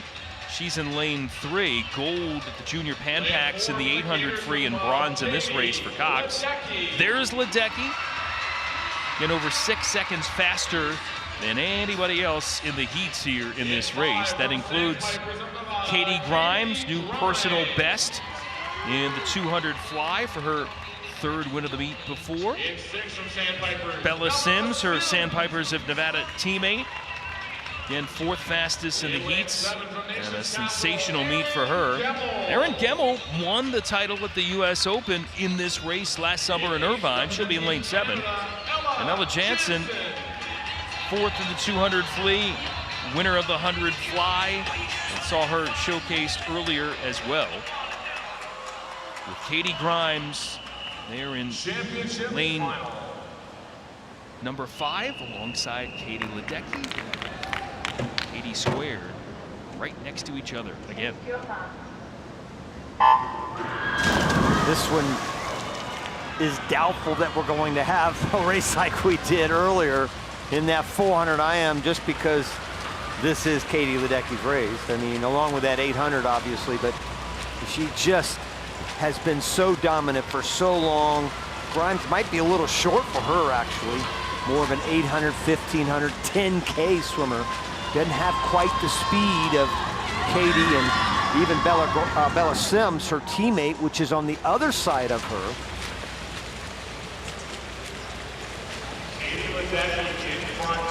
Ledecky, again, pulling out as expected to an edge. And as Rowdy touched on, Bella Sims. And phenomenal meet for her. Olympian on that World Championship team on that 4x200 free relay squad that snagged gold last summer in Budapest. And she's a second behind Ledecky here after that opening 100. You know, I often wonder what goes through the mind of Katie Ledecky in a meet like this. We're in January. It's obviously a high caliber meet. We've got some of the best swimmers around the world here.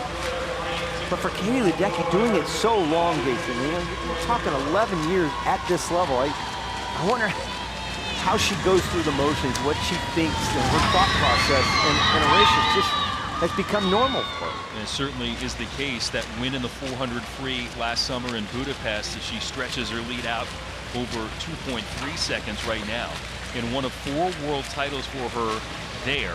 19 world golds now, 22 long course world medals. It's the most by a female swimmer ever, pushing past another American legend, Natalie Coughlin. Only Michael Phelps with 33 and Ryan Lochte with 27 have more long course swimming medals in the history of the sport. And only Phelps has more world golds than Ledecky's 19. He's got 26.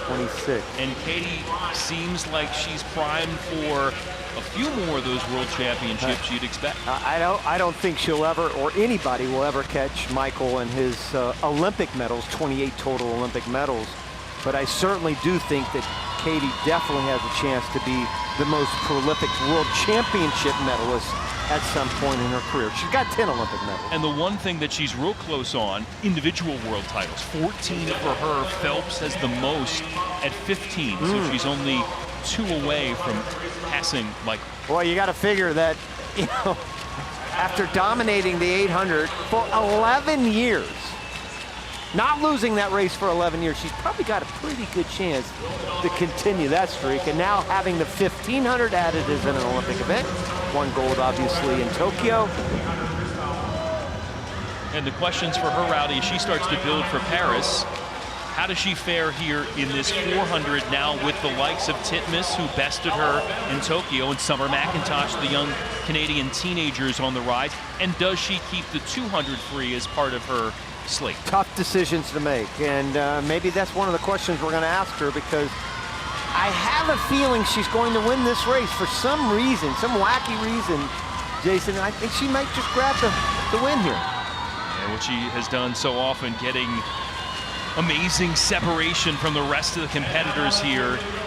And right now it's by almost 8 seconds over Sims and Grimes there in third. And Ledecky charging her way towards another victory here in the 400 free at the TYR Pro Swim Series. Katie Ledecky burning towards the wall.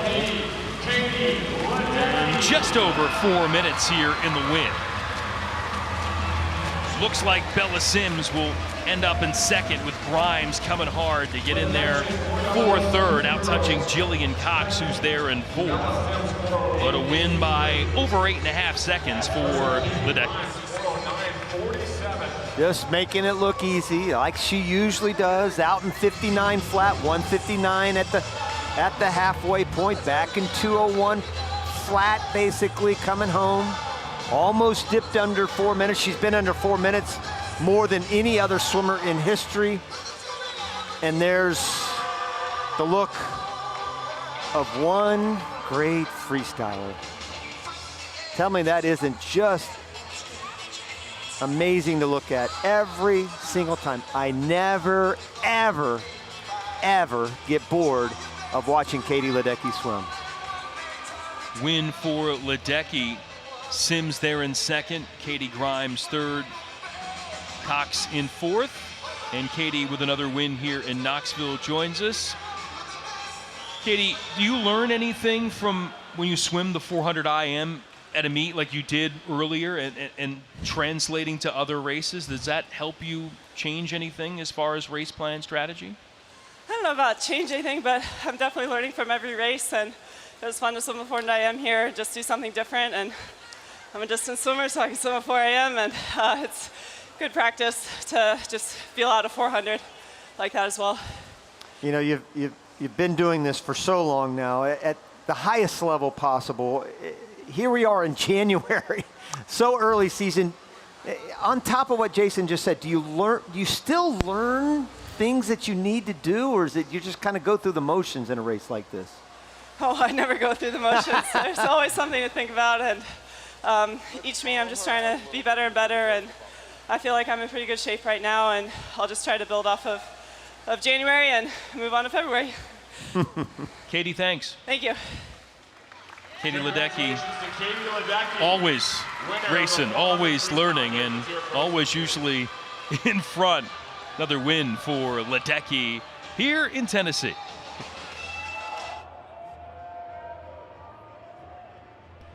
Back to the pool we go now for the men's 400 freestyle. B final.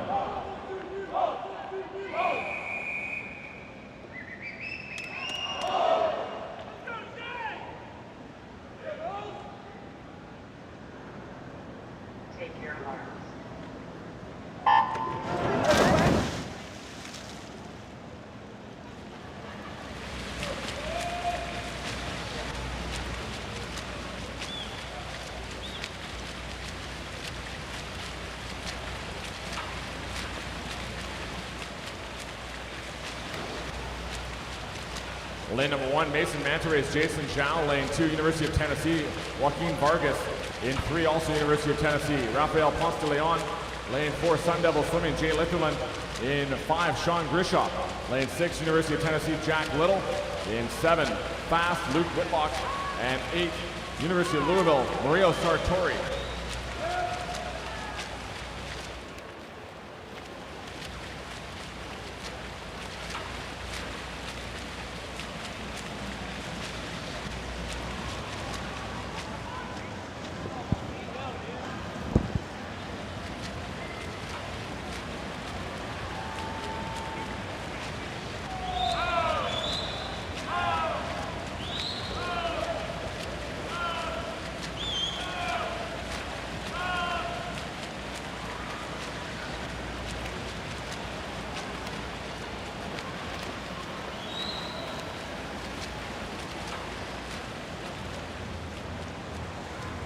Jay Litherland in front, 125.28, ahead of Joaquin Vargas. Jack Little is third from 6.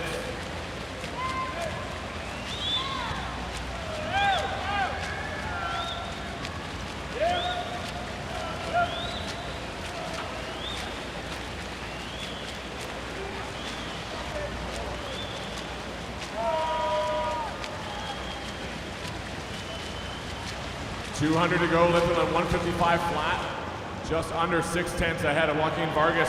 In lane number 2 from the University of Tennessee, Jack Little, also from the University of Tennessee, is third and 6th.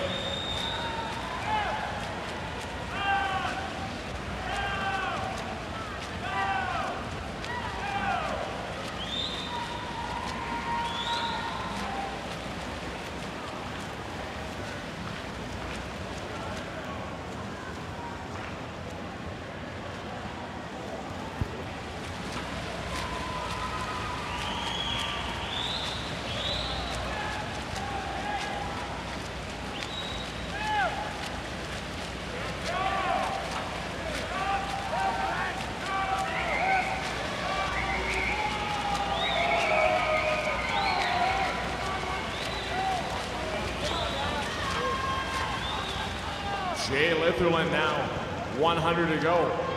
Leading Vargas by .64. Jack Little and Sean Grishoff battling it out for 3rd and 4th spot.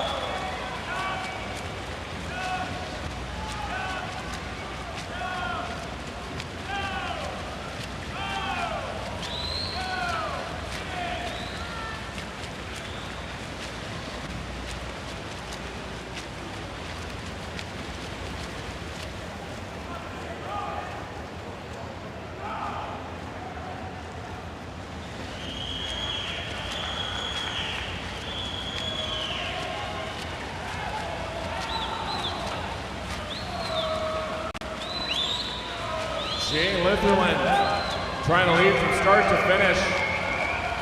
Vargas keeping pace from lane 2. For the top time in the B final will be Jay Litherland, 3:53.69.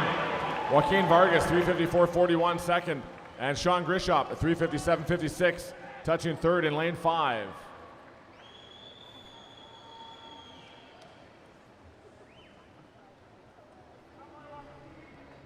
We welcome to our last championship final tonight, the men's 400 freestyle.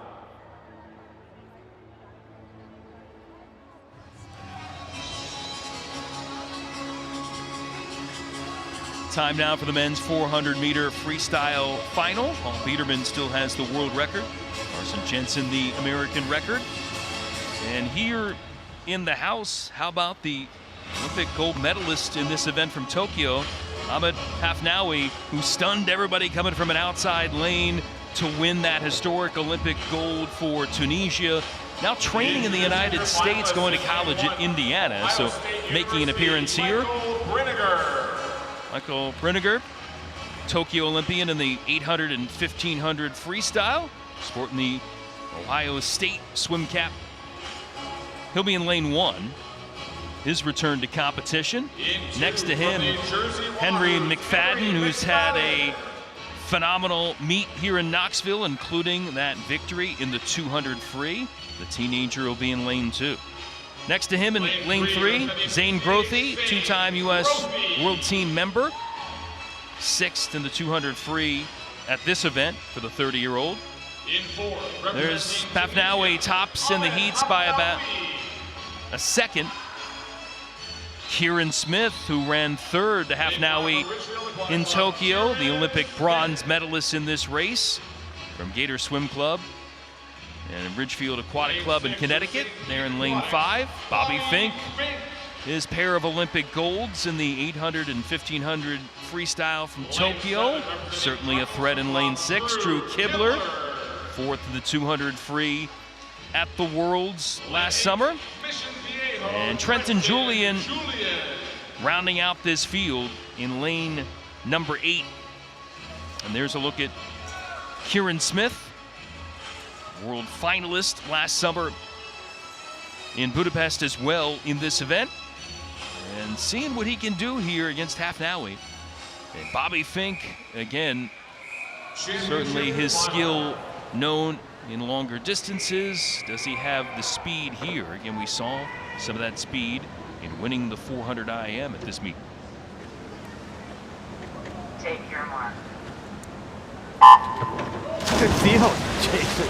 A really good field. A lot of great credentials here. You've got Olympians, obviously, including the Olympic champion, the gold and bronze medalists from the Tokyo Games, with the top 2 there in lanes 4 and 5, Hafnaoui and Smith.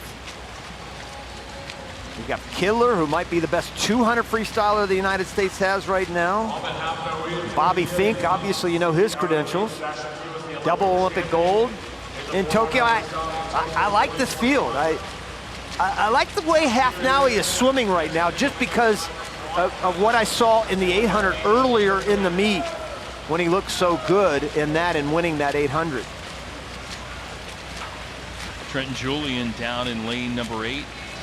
Bottom of the picture right now, charging his way to the forefront, and has the top spot here by over a second and a half. Kieran Smith in the runner-up spot, and Drew Kibler there in 3rd. You look at this event from the United States perspective, it might be one of the weaker events that is on the program right now anyway for the Americans. No Americans ranked in the top 10 in the world last year. Only one, Kieran Smith, ranked in the top 10 in 2021. And I don't necessarily think it's weak is a bad word. You know, it's not the right word. It's just that the rest of the world is so good in this event. They have elevated this event tremendously over the last year, especially. You take 2022, for example, you had 2 guys that broke 342. The Olympic gold medalist, Hafnaoui, went 343 in 2021, just a year before.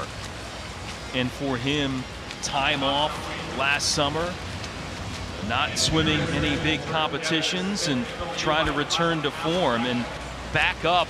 Rowdy coming literally shot from a cannon out of nowhere in that outside lane in Tokyo to stun everyone and take that win. Might be the most stunning victory of any race in Tokyo I saw, especially going in. I didn't even know who he was. I had never heard of him, to tell you the truth. I should know my swimming. I had never heard of Hafnaoui going into that meet. Now, I did after prelims, obviously, but I didn't think from an outside lane that he would be able to win gold, and he did. Shocked the world in winning that race. Well, the winner and the man that finished third at those games right now, in a duel right now, Kieran Smith and Hafnaoui battling right now. Hafnaoui has the edge. Kieran Smith in lane 5, coming strong. Now this is where Hafnaoui, again, kind of came out of nowhere in the 400. Bobby Fink did it in the 800 and 1500. By the way, Fink is running in third right now, right underneath Smith, his teammate at Florida. So they're used to each other doing this day to day. But there's Hafnaoui. See the catch he has out front? He's got that crate catch. He's still grabbing that water, but he's not spinning his wheels. And really stretching that lead out from what was pretty much nothing at the 300 to all 2 seconds at the 350. Wow. Superb effort here from the Olympic gold medalist, and leaving Kieran Smith and everybody else in his wake now, working his way towards the wall as he pulls away here for a strong showcase in the men's 400 free. Hafnaoui takes the win. 347.41, and victory by over 3 seconds against Smith. And Bobby Fink there in third, Zane Grothy fourth. And the Olympic champ from Tokyo collecting himself right now with that swim here in early January. You know, we haven't talked much about the clock. It's not an especially fast time. It's about 4 seconds slower than he went in Tokyo, but really solid for this early in the season. If you take last year, for example, it still would have been 3 seconds outside a top 10 ranked time for Hafnaoui. That was the 300 mark right there, and you know, Smith was right there, 350 point for him. January, good swim, solid swim for him. Fink right there had a nice 352 plus.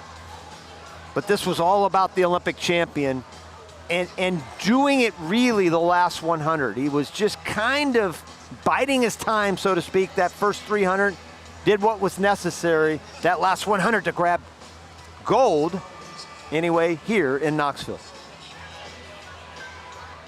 So Hafnaoui able to race his way to the victory. Kieran Smith in the runner-up spot. Then it's Fink, Grothy, and Kibler. A healthy dose of Americans giving chase there behind the Olympic gold medalist in the 400 free from Tokyo, who was a winner as well here in Knoxville.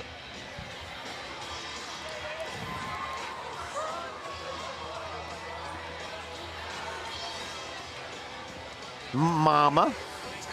We're gonna turn around.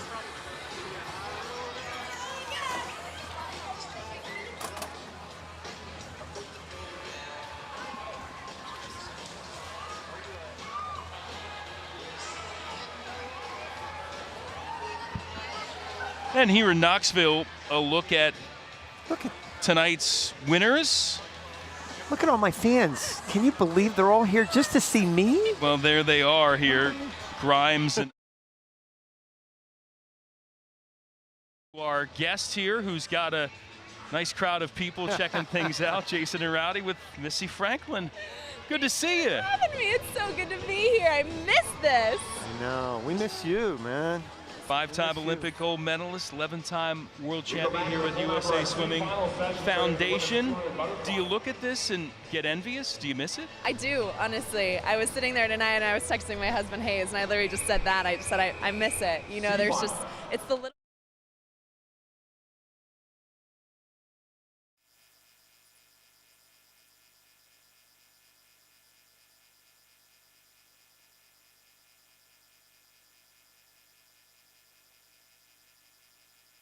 This camera right here, I mean, how long has it been since you've been retired? 5 years? 5 years. 5 years ago she retired, and yet there is a throng. I think they're all here for me, actually. I bet they're absolutely. Right? They're Rowdy Gaines fans. No. It's all for Missy. It's unbelievable, the impact. And you still, to this day, with the USA Swimming Foundation, obviously, and so many other areas of your life, you're still at it. Thank you. It See means the final world. underway And in the I'm women's 200 so butterfly, line grateful number 2 from to Missouri, have the Taylor swimming Williams, family, lane because 3, once you're a Gatorson, part of Hannah it, On, you're a part of it lane for life. 4, So Amelia even though it's been a Bodenstahl, while, Longhorn coming back Aquatics, lane here, 5, it feels Mary like coming Shanahan, home. Hillsborough Aquatic Club. Swimming in family, 6, Riley. and then your family. What is it like to be a mom? How is Sarah?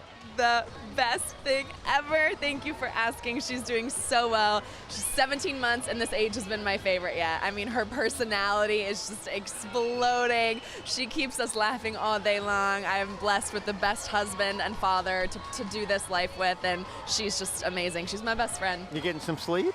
We are, actually. We are. She's doing so well. We're getting good sleep. I will not sugarcoat it. It's apparent there are hard moments, but overall, we are so fortunate. Now, when you're looking at your daughter and you see kind of the moves, can you pick out a stroke yet that she's good at? Okay, well, I'll tell you one thing. She hates being on her back. And Hayes and I are like, No way. girlfriend, we got to figure this out. I love it. She's in the water, though, a lot of the last time we were together, you were showing me pictures. So she's actually at Davis Tarwater's swim school, which is amazing for her to be learning how to swim at a safe splash of an Olympic teammate of mine. I mean, it's just unbelievable. We're there once a week. She's loving it, and I love the opportunity to get to see my daughter in the water with a smile on her face. I mean, there's nothing better. Yeah, for you working with the USA Swimming Foundation, what's that like now to kind of help spread the message and continue to build USA Swimming? Well, having been an ambassador for 8 years now, obviously we know the importance of learning how to swim and the importance of swim lessons in saving lives. And then you become a parent, and then it's your own child, and you're starting to give them swim lessons, and it takes on a greater weight than you could have ever imagined. So for me, the work is even more important than ever, and I feel so fortunate to be a part of this organization that's working so hard to make sure every child in this country gets the opportunity to have a swim lesson and learn a life-saving skill like swimming. I know being a mom well, I don't know, but I know that mom is a full-time job, obviously, and you have so many other things besides the USA Swimming Foundation. But have you had a chance to see, especially the women with USA Swimming, and how do you like the outlook of what this team is like when we're 18 months away? And what was that feeling 18 months out? Isn't it so surreal? You know, 18 months is that point where it really starts to get real. It's just that point where you're like, okay, it's just close enough where we need to start really putting our head down and getting into this. Of course, I'm so confident in them. I mean, our team has always been and will continue to just be the best in the world because of the caliber of athletes and coaches and support staff that we have. Watching them here tonight, I've been so impressed with the times that they're going mid-season, coming off of really, really, really hard training. And I know that everyone's going to really start to buckle down even more as we start to get closer. But I am all the faith in the world in them. So many people used to love watching you when you swam. Who do you like to watch now as a fan? Is there anybody that catches your eye? I mean, I love to watch everyone. I mean, I think just the fun races, like watching Abby Weitzel tonight. I mean, I love watching the sprint races now.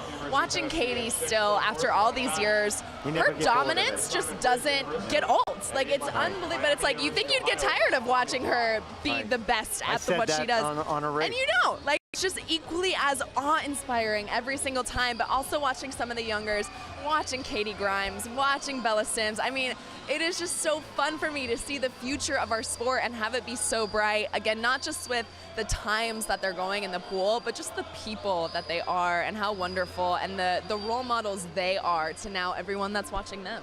Well, it's certainly fun to watch you throughout your career and now as you kind of continue into your new life as mom and everything else that's going on. Great to see you, Missy. Thanks for having me back, guys. Missy Franklin, Olympic medalist, world medalist on hand here, part of our showcase here at the TYR Pro Swim Series. Thanks for joining us here from Knoxville for all of the action.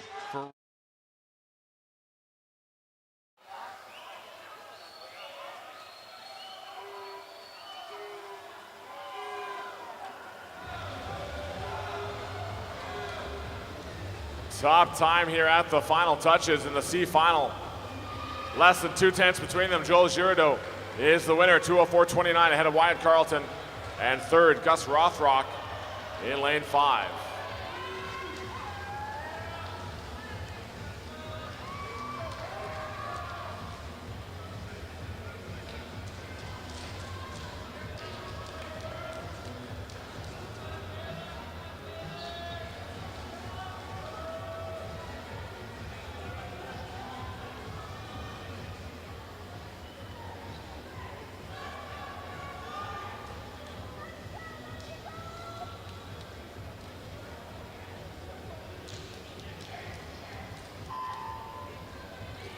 Next event will be the women's 50 freestyle.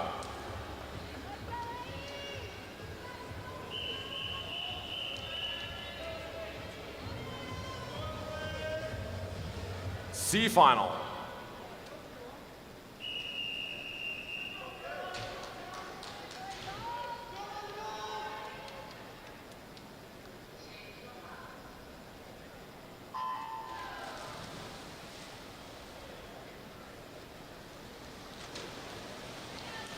Brooklyn Douthright is the top seed in lane number 4, 26-25. She tied with Chazza Pintar in lane number 5.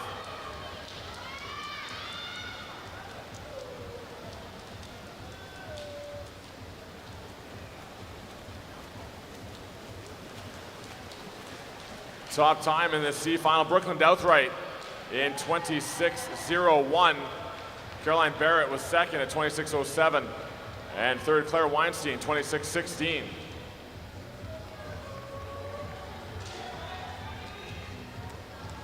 A set of car keys has been turned into the announcer's table. If you lost your car keys, please come over to identify them.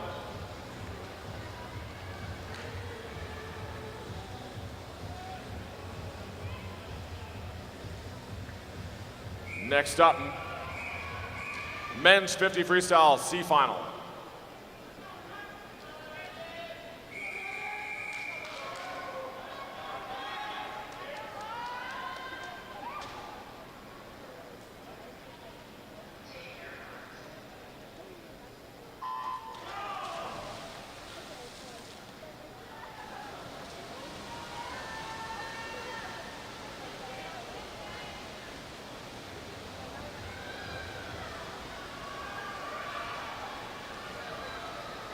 Close race here in this C final as they come under the flags. Lane number 4 moving well. Santiago Blanco Guido as they touch. It's going to be lane number 1, Guy Brooks, 23:13. Brooks wins from lane number 1. Second, Santiago Blanco Guido, 23:49. And third was Carlos Hidalgo in lane number 7. Brooks got in late in that as a scratch entry and wins from lane number 1.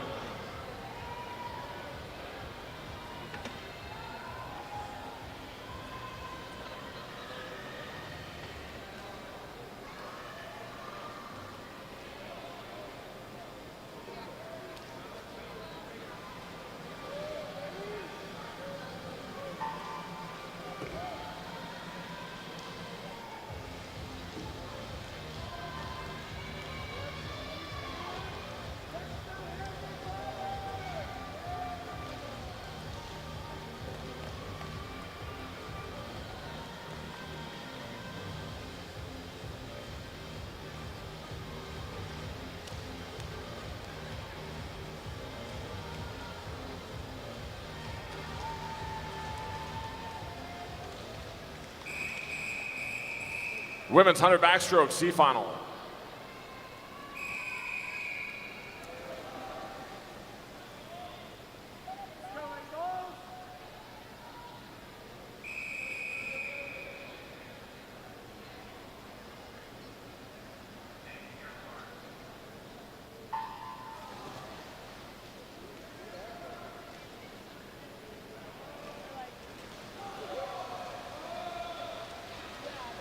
C final underway. The swimmer in lane 4 is the first alternate that got in based on a scratch. Finlay Anderson, University of Denver Hilltoppers, which means Rebecca Dianescu is the fastest time in this heat at 1:03.70.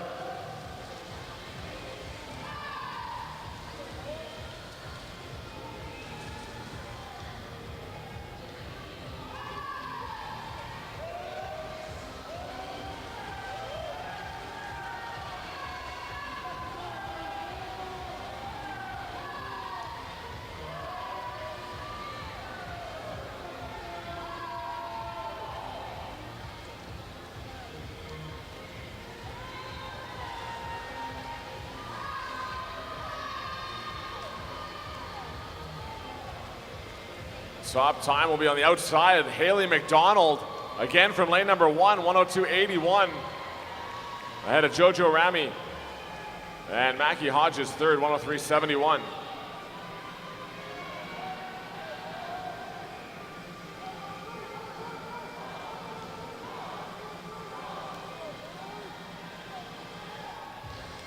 Men's 100 backstroke up next.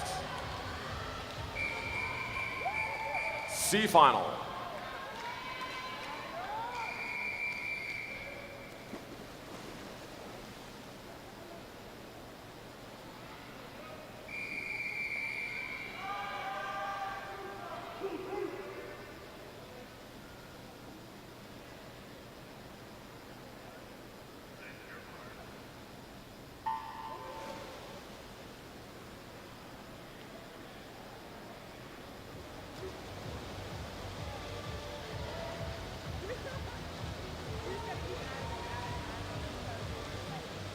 Bjorn Kamen from the University of Tennessee, the top seed at 56.93.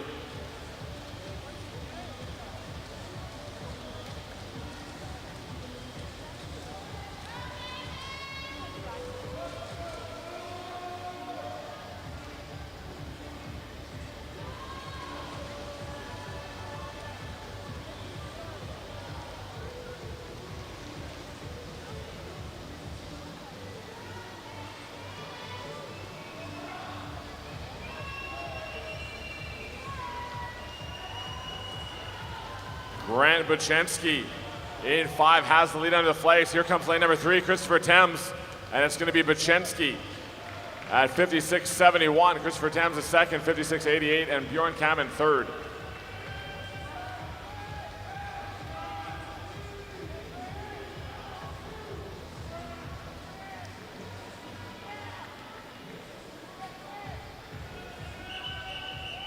Next up, the women's 200 breaststroke C final.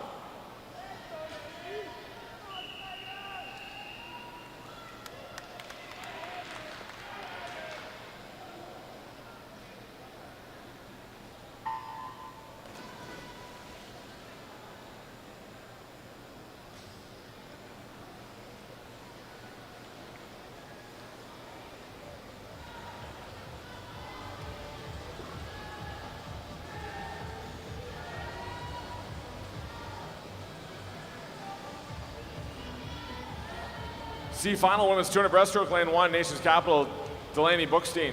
Lane 2, Academy Bullets, Bridget McGann. Lane 3, Longhorn Aquatics, Ava Ippoliti. Lane 4, Audrey J. Chang from Palo Alto Stanford Aquatics. Lane 5, Missouri, Lana Bank. Lane 6, Elizabeth Naraki, Academy Bullets. Lane 7, Missouri, Holly Dennis. And lane 8, University of Denver Hilltoppers, Olivia Rumpf.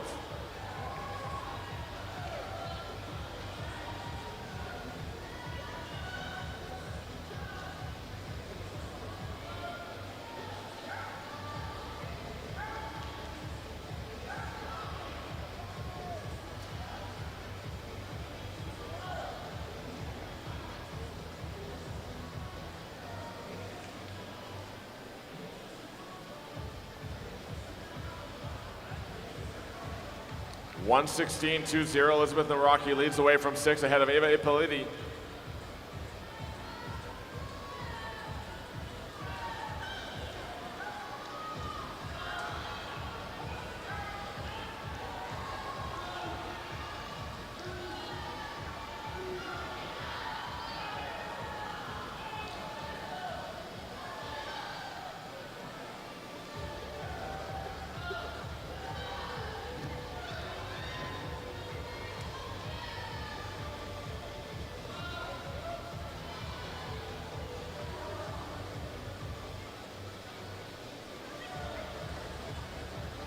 Naraki's still in front by almost half a second over Ava Ippoliti.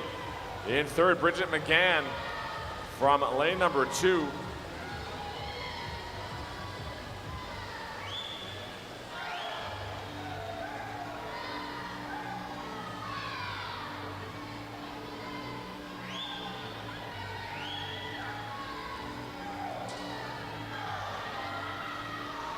Going to be a close finish here in the C final.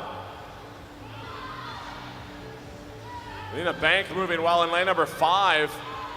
as they come to the wall. Top time in the C final will be Alina Bank, 2:38.72, by 3/100ths ahead of Elizabeth Meraki, and third Ava Ippoliti in lane 3.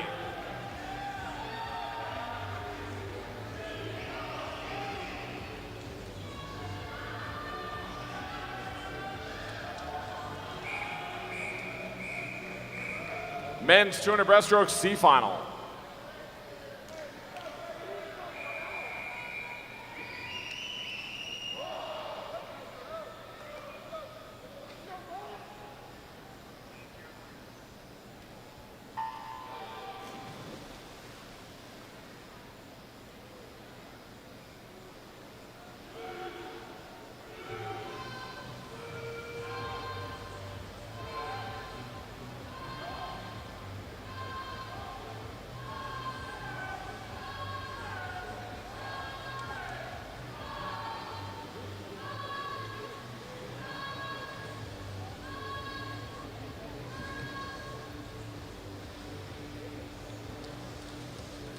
Lane 1, Nation's Capital, Jordan Kelly in lane 2. Nation's Capital, Leighton Arnold, 3. Is Daniel King, lane 4, University of Denver Hilltoppers, Mitchell Oliver. Lane 5, Gerald Dillard, University of Tennessee. Lane 6, Gamecock Aquatics, Emmanuel Gadsden. Lane 7, Highlands Ranch Aquatics, Trevor Boot. And lane 8, Dylan Cormendi, Simon Fraser University.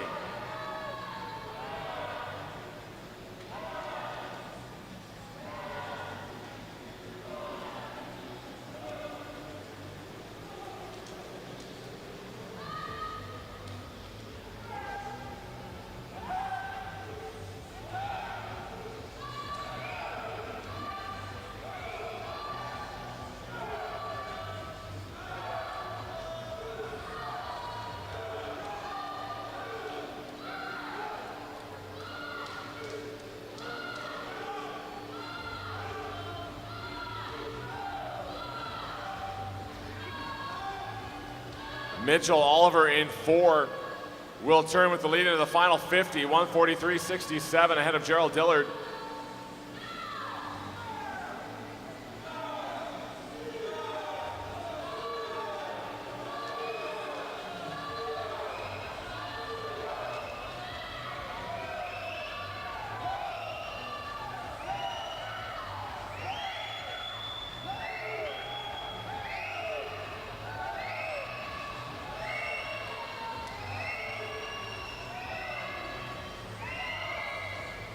Mitchell Oliver trying to hold off Dillard as they come to the wall. It will be Oliver just hanging on, 2:20.85 ahead of Gerald Dillard in 2:21.04 and third, 2:23.77 Trevor Boot in lane 7.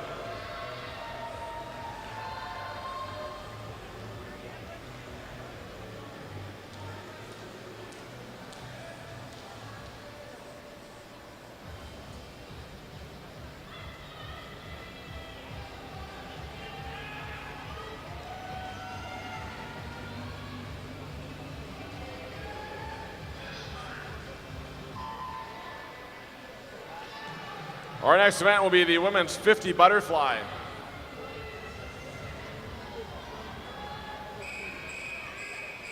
C final.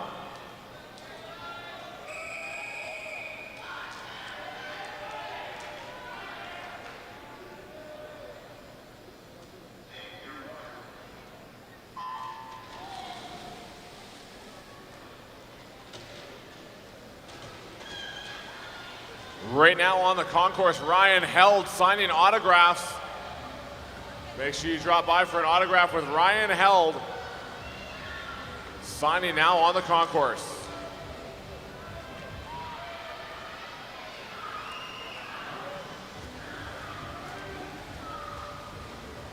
Ashley Gill, 27.41, winning from lane 4.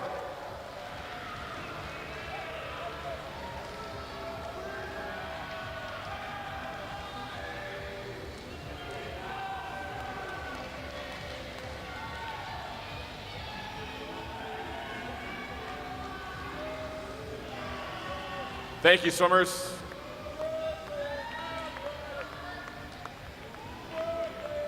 Next up, men's 50 butterfly. C final.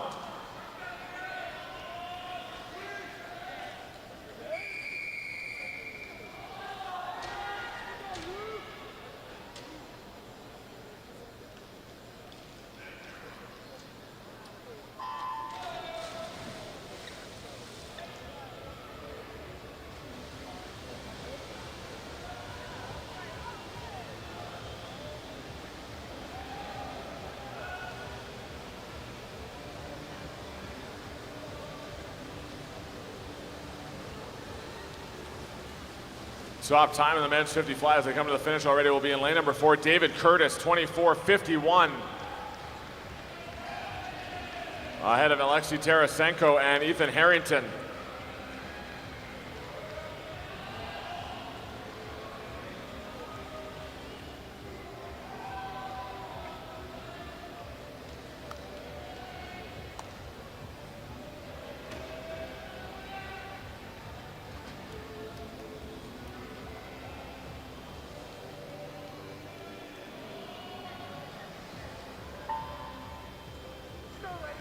Next up, women's 400 freestyle.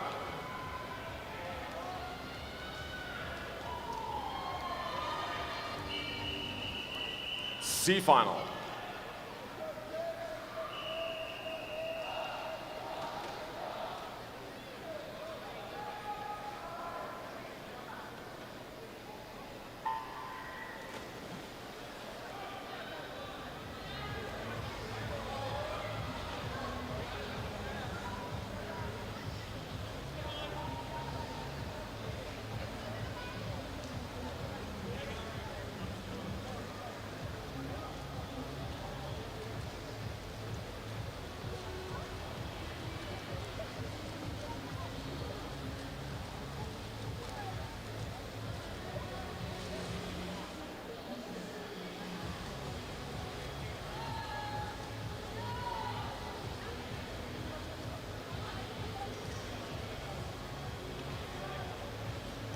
Lane 1, University of Tennessee, Kate McCarville. Lane 2, Club Wolverine, Hannah Ballard.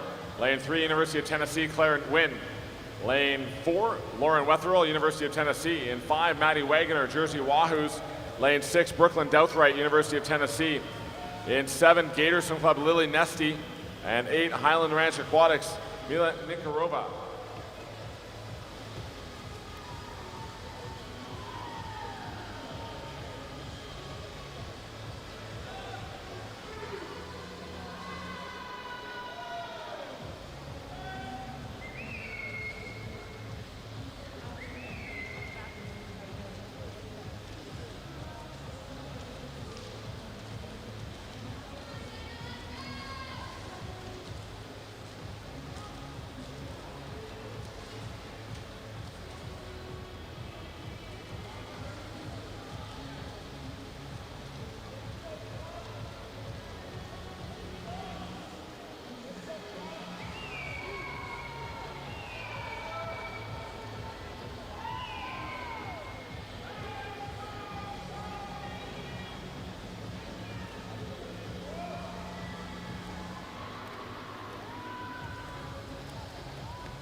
McCarville in front from lane number 1.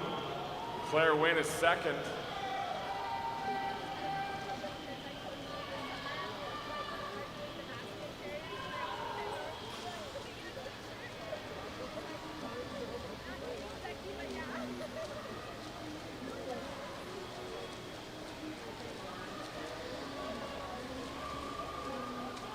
Still McCarville ahead of Wynn, and Lauren Wetherill is third in lane number 4.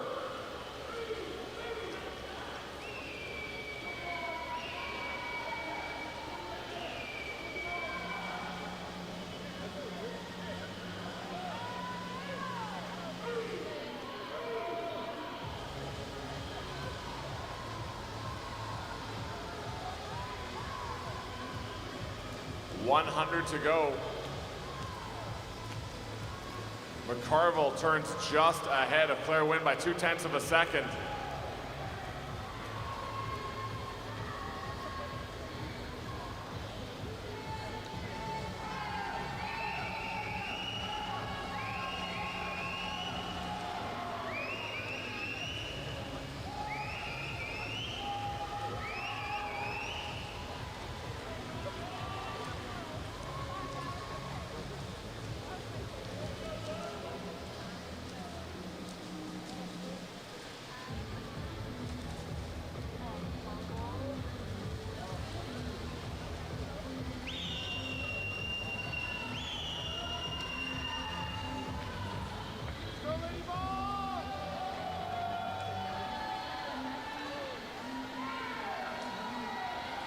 Good race down to the finish here.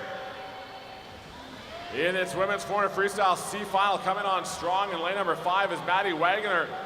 But it looks like it's going to be lane number 1. Kate McCarville rolls the gutter ball and wins from the outside in 4:18.47.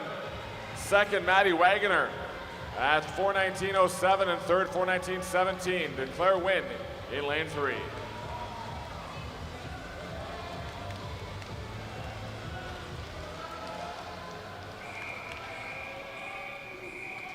Final event of the night, the men's 400 freestyle C final.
Lane number 1, Bellingham Bay, Miles Kratzenberg. Lane 2, Mission Viejo, Graham Chator. Lane 3, Jake Narvin, University of Tennessee. In 4, Ian Florencio, Spain. Lane 5, Daniel Lee, Longhorn. Lane 5, Gus Rothrock, University of Tennessee. In 7, Jack Stelter, University of Tennessee. And 8, Will Jackson, University of Tennessee.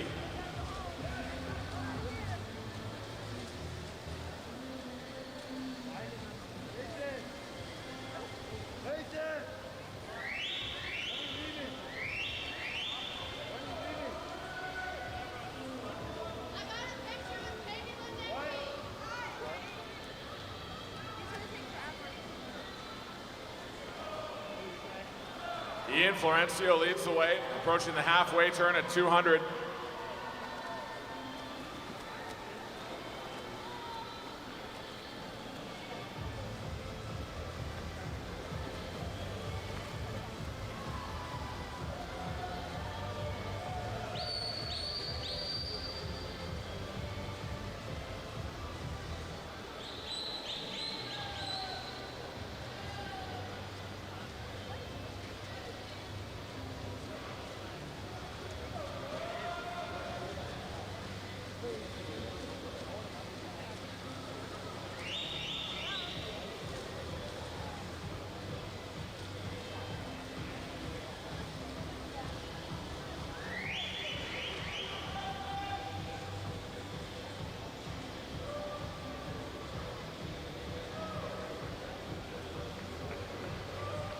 Ian Florencio well in front here, 30.3 on the last 50 as he comes into turn at the 300. Split time of 2:58.84.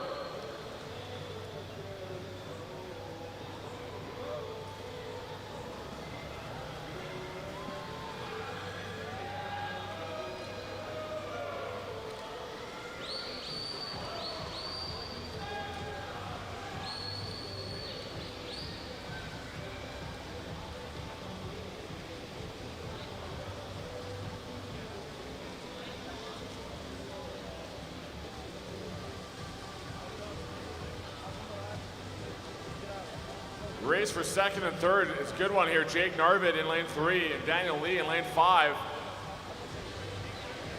But it's Ian Florencio well in front of this C final field.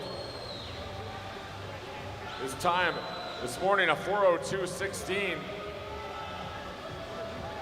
And Ian Florencio is going to touch the wall. Final time of 3:59.62. Daniel Lee, 4:01.35. And touching in third spot was Jake Narvid, 4:02.63.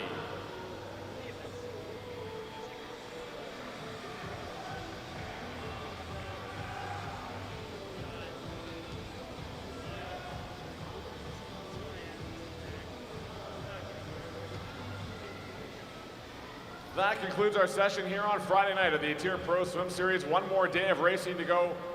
Live from Knoxville tomorrow. Our heat session will get underway at 9 a.m. I'd like to thank all of our officials for their assistance with tonight's session. Enjoy your evening in the Knoxville area, and we'll see you back here tomorrow for the final day of racing at the TYR Pro Swim Series Knoxville.